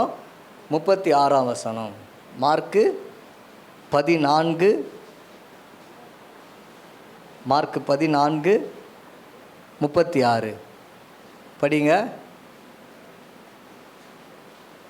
எல்லாம் சேர்ந்து படிக்கலாமா? அப்பா பிதாவே, எல்லாம் உம்மாலே கூடும். இந்த பாத்திரத்தை என்னிடத்திலிருந்து எடுத்து போடும். ஆகிலும் என் சித்தத்தின்படி அல்ல, உம்முடைய சித்தத்தின்படியே ஆக கடவுது என்றார். அல்லேலூயா சொல்லாமா? அப்போ இயேசு கிறிஸ்து பார்த்தீங்கன்னா பிதாவினுடைய சித்தத்திற்கு அவர் ஒப்பு கொடுத்தார். அல்லேலூயா. பிதாவினுடைய சித்தத்திற்கு இயேசு கிறிஸ்து தன்னை ஒப்பு கொடுத்தார். அப்போ தேவனுடைய ஒப்பு கொடுத்ததிலிருந்தும் தேவனுடைய சித்தத்திலிருந்தும் நமக்கு என்ன வருகிறது? ஒத்தாசை வருகிறது. அல்லேலூயா சொல்லாமா? அல்லேலூயா. நம்ம கடைசியாக மறுபடியும் இந்த 4வது பாயிண்ட்டுக்கு வரப்போகிறோம். ஆனால் அதுக்கு முன்னாடி இந்த செய்தி நம்ம பார்த்தோன்னா, வானத்தையும் பூமியையும் உண்டாக்கின கர்த்தரிடத்திலிருந்து ஒத்தாசை வரும். இந்த வானத்தையும் பூமியையும் அடையாளப்படுத்தி மையப்படுத்தி அதனுடைய ஆழம், அதனுடைய விளக்கம், அதனுடைய புரிந்து கொள்ளுதலுக்குள்ளாக நம்ம போனோம். அதுதான் நம்ம முதலாவதாக பார்த்த குறிப்பு. என்ன குறிப்பு? தேவனுடைய சிங்காசனத்தில் இருந்தோம், மகாராஜாவினுடைய நகரத்தில் இருந்தோம் ஒத்தாசை வரும். இந்த வானத்தையும் அந்த பூமியும் அந்த இடத்துல நம்ம போட்டுக்கொள்ளக்கூடிய வார்த்தைகள் என்ன? தேவனுடைய சிங்காசனத்தில் இருந்தோம், மகாராஜாவினுடைய நகரத்தில் இருந்தோம் நமக்கு என்ன வரும்? ஒத்தாசை வரும். அடுத்ததா தேவனுடைய பார்வையில் இருந்தோம், தேவனுடைய வழிநடத்துதலில் இருந்தோம் நமக்கு என்ன வரும்? ஒத்தாசை வரும். மூன்றாவதாக தேவனுடைய ஒளியில் இருந்தோம், தேவனுடைய சிச்சையில் இருந்தோம் நமக்கு ஒத்தாசை வரும். நான்காவதாக தேவனுடைய ஒப்பு கொடுத்ததில் இருந்தோம், தேவனுடைய சித்தத்திலிருந்தும் நமக்கு என்ன வரும்? ஒத்தாசை வரும். அல்லேலூயா சொல்லாமா? அல்லேலூயா. இந்த கிட்டத்தட்ட 8 காரியத்திலிருந்து நமக்கு ஆண்டவர் என்ன பண்ணுறாரு? ஒத்தாசை அனுப்புகிறார். சிங்காசனத்திலிருந்து, நகரத்திலிருந்து, பார்வையிலிருந்து, வழிநடத்துதலிலிருந்து, ஒளியிலிருந்து, சிச்சையிலிருந்து, ஒப்பு கொடுத்ததிலிருந்து, சித்தத்திலிருந்து ஆண்டவர் நமக்கு என்ன பண்ணுறாரு? ஒத்தாசைகளை அனுப்புகிறவராக இருக்கிறார். அல்லேலூயா சொல்லாமா? இந்த எல்லா காரியத்திலையும் பார்க்கும்பொழுது கடைசியாக இயேசு சொல்லும்பொழுது பார்க்குறாரு, தேவனுடைய ஒப்பு கொடுத்ததில் இருந்தோம். தேவன் நம்ம எல்லாரையும் ஒரே மாதிரி நடத்த மாட்டார். அல்லேலூயா சொல்லாமா? அல்லேலூயா. தேவன் எல்லோரையும் ஒரே மாதிரியாக நடத்த மாட்டார். அல்லேலூயா சொல்லாமா? யார் யார் வீட்டிலலாம் சைக்கிள் இருக்குது? யார் யார் வீட்டில் சைக்கிள் இருக்குது? சைக்கிள் வச்சுருக்கீங்க? சரி, ஓகே. யார் யார் வீட்டில் பைக் இருக்குது? பைக் இருக்குது. யார் யார் வீட்டில் கார் இருக்குது? கார் காணோம். சரி, ஆண்டவர் எல்லாருக்கும் கார் தருவாராக. அல்லேலூயா ஸ்தோத்திரம். எல்லாமா இந்த சபைக்கு வரும்போது காரில் வருவதுக்கு ஆண்டவர் உதவி செய்வாராக. அல்லேலூயா. அப்படியா ஆண்டவர் ஆசீர்வதிப்பாராக. ஆமேன். சரி, யார் யாருக்கெல்லாம் சொந்த வீடு இருக்குது? ஒரு சில பேர். இப்போ நிறைய பேருக்கு சொந்த வீடு இல்லை. அப்போ பாருங்களேன், எல்லாரும் ஒரே விதமாக இருக்கிறோம் இல்லையா? அப்போ தேவன் எல்லாரையும் ஒவ்வொரு விதத்தில் வழி நடத்துகிறார் இல்லையா? அதை போல தான் ஆண்டவர் என்ன பண்ணுவார்? தேவனுடைய ஒப்பு கொடுத்ததெல்லாம் நம்ம நடத்துவார். தேவன் நம்மை ஒப்பு கொடுத்ததெல்லாம் நம்ம என்ன செய்யணும்? நம்ம நடந்து போகணும். நம்ம அதுக்கு என்ன பண்ணணும்? நம்ம விட்டு கொடுக்கணும். அதை நம்ம கற்றுக்கொண்டா போதும். தேவன் என்னை நடத்துகிறாருங்க. அல்லேலூயா சொல்லாமா? தேவன் என்னை நடத்துகிறார். தேவன் என்னை ஒப்பு கொடுக்குறார். தாவீது ஒரு இடத்துல சொல்லும்போது சொல்கிறார், சீமையா தாவீது என்ன பண்ணுறான்? தூசிக்கிறான். தூசிக்கும் போது என்ன பண்ணுறாரு தாவீது? தேவன் அனுமதிக்கிறார். அல்லேலூயா சொல்லாமா? தேவன் சொல்லவிட்டால் என்ன பண்ண முடியாது? என்னை அவன் தூசிக்க முடியாது. அல்லேலூயா சொல்லாமா? இதுதான் நம்ம அறிந்து கொள்ளணும். தேவன் என்னை ஒப்பு கொடுக்குறாருங்க. என்னை தண்டனைக்கு ஒப்பு கொடுக்குறார், என்னை சிச்சைக்கு ஒப்பு கொடுக்குறார். வியாதியா பலவீனமா தேவனுடைய சித்தம் இல்லாமல் என்ன செய்ய முடியாது? என்னை தொட முடியாதுங்க. ஒருவேளை என்னை தொட்டுதுன்னா அது தேவனுடைய சித்தம். அல்லேலூயா. அதை அனுமதித்த தேவன் எனக்கு சுகத்தையும் தர வல்லவராக இருக்கிறார். அல்லேலூயா சொல்லாமா? இப்படி ஆண்டவருக்கு நம்ம ஒப்பு கொடுக்கும் பொழுது நம்ம நல்ல நிறைவான கிறிஸ்தவ வாழ்க்கைக்குள்ளே நம்ம என்ன பண்ண முடியும்? பிரவேசிக்க முடியும். அல்லேலூயா சொல்லாமா? அப்போ இந்த வருஷத்தினுடைய துவக்கத்தில் நம்ம ஒரு தீர்மானம் செய்யணும். ஆண்டவரே, உம்முடைய ஒப்பு கொடுத்ததற்கு என்னை நான் ஒப்பு கொடுக்கிறேன். அல்லேலூயா சொல்லாமா? உம்முடைய சித்தத்திற்கு என்னை நான் என்ன பண்ணுறேன்? என்னை ஒப்பு கொடுக்குறேன். தேவனுடைய கரத்தில் உண்மையாக சொல்கிறேன், தீமையே வந்தாலும் ஆண்டவர் தீமையை நன்மையாக மாற்றுவார். அல்லேலூயா சொல்லாமா? ஆகையினால இந்த வருஷத்தை துவங்குகிற நாம ஆண்டவரே நம்முடைய கரத்தில் ஒப்பு கொடுக்குறேன்னு சொல்லி ஆண்டவருடைய கரத்தில் நம்ம ஒப்பு கொடுப்போம். இந்த திருவிருந்திலேயே நம்ம ஆழ்த்தமாக்குறோம். இந்த ஆழ்த்தமாகிறதுக்கு முன்பாக ஆண்டவர்கிட்ட நம்ம கேட்போம், ஆண்டவரே என்னை நான் ஒப்பு கொடுக்குறேன், ஆண்டவரே என்னை ஒப்பு கொடுக்குறேன். இந்த வருஷம் முழுவதும் ஆரம்பத்திலிருந்து நீங்களே என்னை வழிநடத்துங்கப்பா. உம்முடைய ஒப்பு கொடுத்ததற்கு, உம்முடைய சித்தத்துக்கு என்னை ஒப்பு கொடுக்குறேன்னு சொல்லி ஒப்பு கொடுங்க ஆண்டவர். அப்படி ஒப்பு கொடுக்கும் பொழுது எல்லா நாமத்திலும் மேலான நாமத்தை தந்து உயர்த்துகிற தேவன், ஆசீர்வதிக்கிறவர் உங்களை ஆசீர்வதிப்பார், உங்களை உயர்த்துவார். தேவ நாமம் மகிமைப்படுவதாக.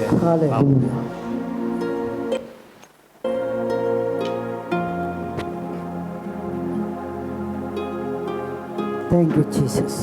நாளிலே கூட கர்த்தருடைய ஒத்தாசையோடு சங்கீதக்காரன் எழுதினது போல எனக்கு ஒத்தாசை வரும் பர்வதங்களுக்கு நேராக என் கண்களை எடுக்கிறேன். வானத்தையும் பூமியை உண்டாக்கின கர்த்தரிடத்திலிருந்து எனக்கு ஒத்தாசை வரும் என்ற ஒரு வார்த்தையின்படி வானத்தையும் பூமியையும் அந்த வார்த்தையில் இருக்கிற ஆசீர்வாதங்களையும் அந்த வார்த்தையில் இருக்கிற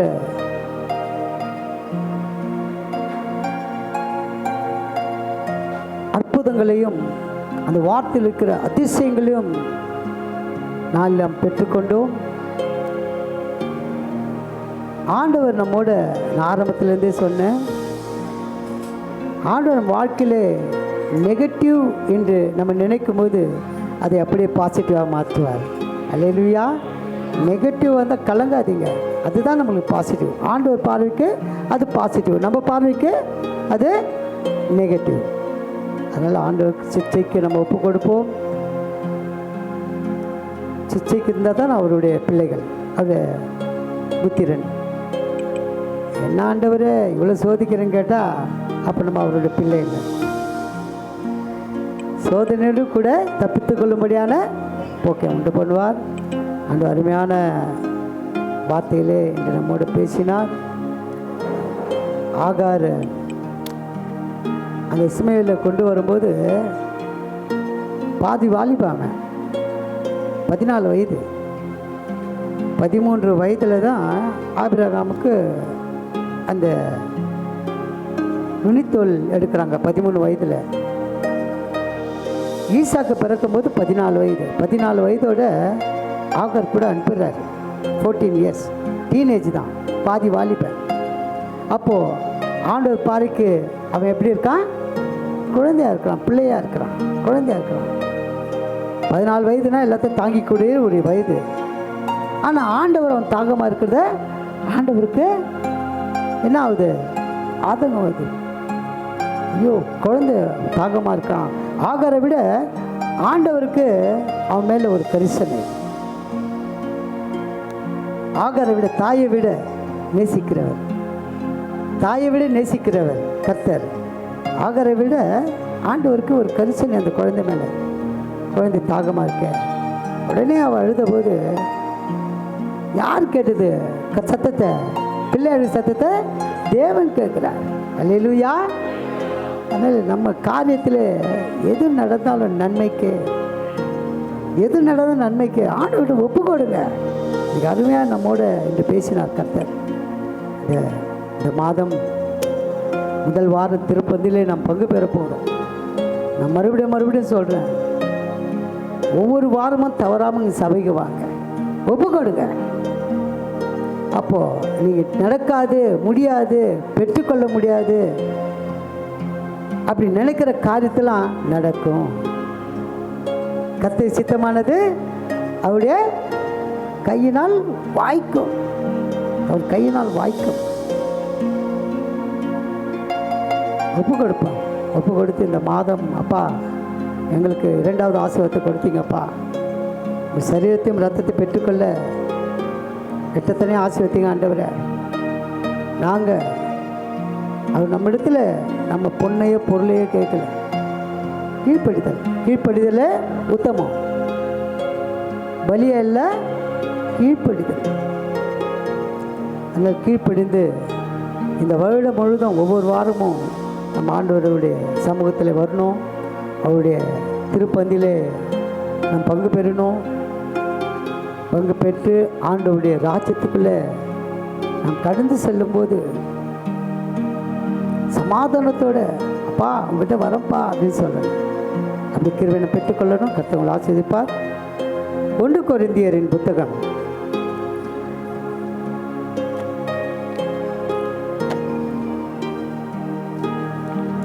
11ஆம் அதிகாரம். 1 கொரிந்தியர். ஆயத்தமாய் வந்தவர்களிலே யாருக்காகிலும் அப்பமாகிலும் ரசமாகிலும் கிடையாமல் போயிருந்தால் நீங்கள் உங்கள் கரங்களை உயர்த்தலாம். எல்லாருக்கும் அப்பமும் ரசமும் வந்திருக்கிறது என்று நம்புகிறோம். ஆண்டவர் தாமே இந்த திருப்பந்தி ஆராதனை ஆசீர்வதித்தபடியால் ஆண்டவரை நாம் எல்லாரும் ஸ்தோத்திரம் பண்ணுவோம். ஸ்தோத்திரம் ஸ்தோத்திரம் ஸ்தோத்திரம் ஸ்தோத்திரம் ஸ்தோத்திரம் ஸ்தோத்திரம் சோதரம் சோதரம் சோதரம் சோதரம் சோதரம் சோதரம் சோதரம். நம்ம எல்லாரும் சொல்லலாமா? வானத்தையும் பூமியையும் உண்டாக்கின கர்த்தரிடத்திலிருந்து எனக்கு ஒத்தாசை வரும். வானத்தையும் பூமியையும் உண்டாக்கின கர்த்தரிடத்திலிருந்து எனக்கு ஒத்தாசை வரும். அல்லேலூயா அல்லேலூயா அல்லேலூயா. பிதாவே, இயேசுவின் மூலமை பார்க்கிறோம். இந்த வருஷத்தினுடைய முதல் கர்த்தருடைய திருப்பந்திக்காக, ஆராதனைக்காக உம்மை நன்றியோடு நன்றியோடு நன்றியோடு உம்மை ஸ்தோத்தரிக்கிறோம். வருஷத்தினுடைய துவக்கம் முதல் முடிவு மட்டும் உம்முடைய கண்கள் ஆண்டவரே பெத்தேல் ஆசீர்வாத சபையின் மீது, போதகர் அவருடைய குடும்பத்தின் மீது, விசுவாசிகள் சபையார் ஒவ்வொருவர் மீது வைக்கப்படுவதற்காக உமக்கு நன்றி செலுத்துகிறேன் ஆண்டவரே, நன்றி செலுத்துகிறேன். துவக்கம் அற்பமாய் இருந்தாலும் முடிவை சம்பூர்ணமாக செய்கிற தெய்வம். இந்த வருஷத்தினுடைய முடிவு சம்பூர்ணமான முடிவாய் நீர் மாற்றி தரப்போகிறதற்காக ஸ்தோத்திரம் கர்த்தா, உமக்கு ஸ்தோத்திரம் ஆண்டவரே. இந்த நாள் ஆராதனை ஆசீர்வதித்து கொடுத்து அதற்காக நன்றி செலுத்துகிறோம், நன்றி செலுத்துகிறோம், நன்றி செலுத்துகிறோம் கர்த்தாவே. உங்க நாமம் மகிமைப்பட்டது, அதற்காக உமக்கு ஸ்தோத்திரம், அதற்காக உமக்கு ஸ்தோத்திரம், அதற்காக உமக்கு ஸ்தோத்திரம். நீர் அழைத்து கொண்டு வந்த உம்முடைய பிள்ளைகளுக்காக உமக்கு ஸ்தோத்திரம் கர்த்தாவே. விசேஷமாக ஒவ்வொருவர் சிரசின் மீது உம்முடைய கரத்தை இந்த வேளையிலே நீர் வைப்பதற்காக ஸ்தோத்திரம். இந்த வேளையிலே உம்முடைய கரத்தை சபையார் ஒவ்வொருவர் மீது வைப்பதற்காக ஸ்தோத்திரம். ஒவ்வொருவர் மீது உம்முடைய கரத்தை வைப்பதற்காக ஸ்தோத்திரம். நீர் தொடுவதற்காக ஸ்தோத்திரம். நீர் ஆசீர்வதிப்பதற்காக ஸ்தோத்திரம். ஆசீர்வதிப்பதற்காக ஸ்தோத்திரம். ஒரு விசேஷித்த ஆசீர்வாதம், விசேஷித்த நன்மை இயேசுவின் நாமத்தினாலே இந்த நாளிலே, இந்த வேளையிலே உண்டாவதற்காக உமக்கு ஸ்தோத்திரம். ஆசீர்வதிப்பீராக, ஆசீர்வதிப்பீராக, ஆசீர்வதிப்பீராகப்பா. உம்முடைய கரம் கூட இருந்து சபையையும் சபையாரையும் வழிநடத்துவதாக. இயேசு ரத்தம் ஜெயம், இயேசு ரத்தம் ஜெயம். இயேசுவின் நாமத்தில் வேண்டிக் கொள்கிறேன் நல்ல பிதாவே. ஆமென், ஆமென். சேர்ந்து சொல்வோம். என் ஆத்மாவே கர்த்தரை ஸ்தோத்திரி, என் முழுமையுடைய பரிசுத்த நாமத்தை ஸ்தோத்திரி. என் ஆத்மாவே கர்த்தரை ஸ்தோத்திரி, கர்த்தர் செய்த சகல உபகாரங்களை மறவாதே. ஆமென். பரமண்டலுக்கு எங்கள் பிதாவே, உம்முடைய நாமம் பரிசுத்தப்படுவதாக, ராஜ்யம் வருவதாக, நிச்சித்தம் பரலோகத்தில் செய்யப்படுவது பூமியில் செய்யப்படுவதாக. வேண்டிய ஆகாரத்தை எங்களுக்கு தான். எங்கள் கடனாளிகளுக்கு நாங்கள் மன்னிக்கிறது போல கடன்களை மன்னியும், சோதனைக்கு உட்பட்டு பண்ணாமல் தீமத்தில் ரட்சித்துக்கொள்ளும். ராஜ்யமும் வல்லமையும் மகிமையும் என்றென்றும் உடையவர்களே. ஆமென். அல்லேலூயா. நம் கர்த்தர் இயேசு கிறிஸ்துவின் கிருபையும் பிதாவாகிய தேவனுடைய அன்பும் பரிசுத்த ஆவியானவருடைய ஐக்கியமும் நம் அனைவரோடும் சகல பரிசுத்தவான்களோடும் கர்த்தருடைய வருகை மட்டும் இருப்பதாக. ஆமென். அல்லேலூயா, அல்லேலூயா, அல்லேலூயா. ஜெய கிறிஸ்து முன் செல்கிறார், ஜெயமா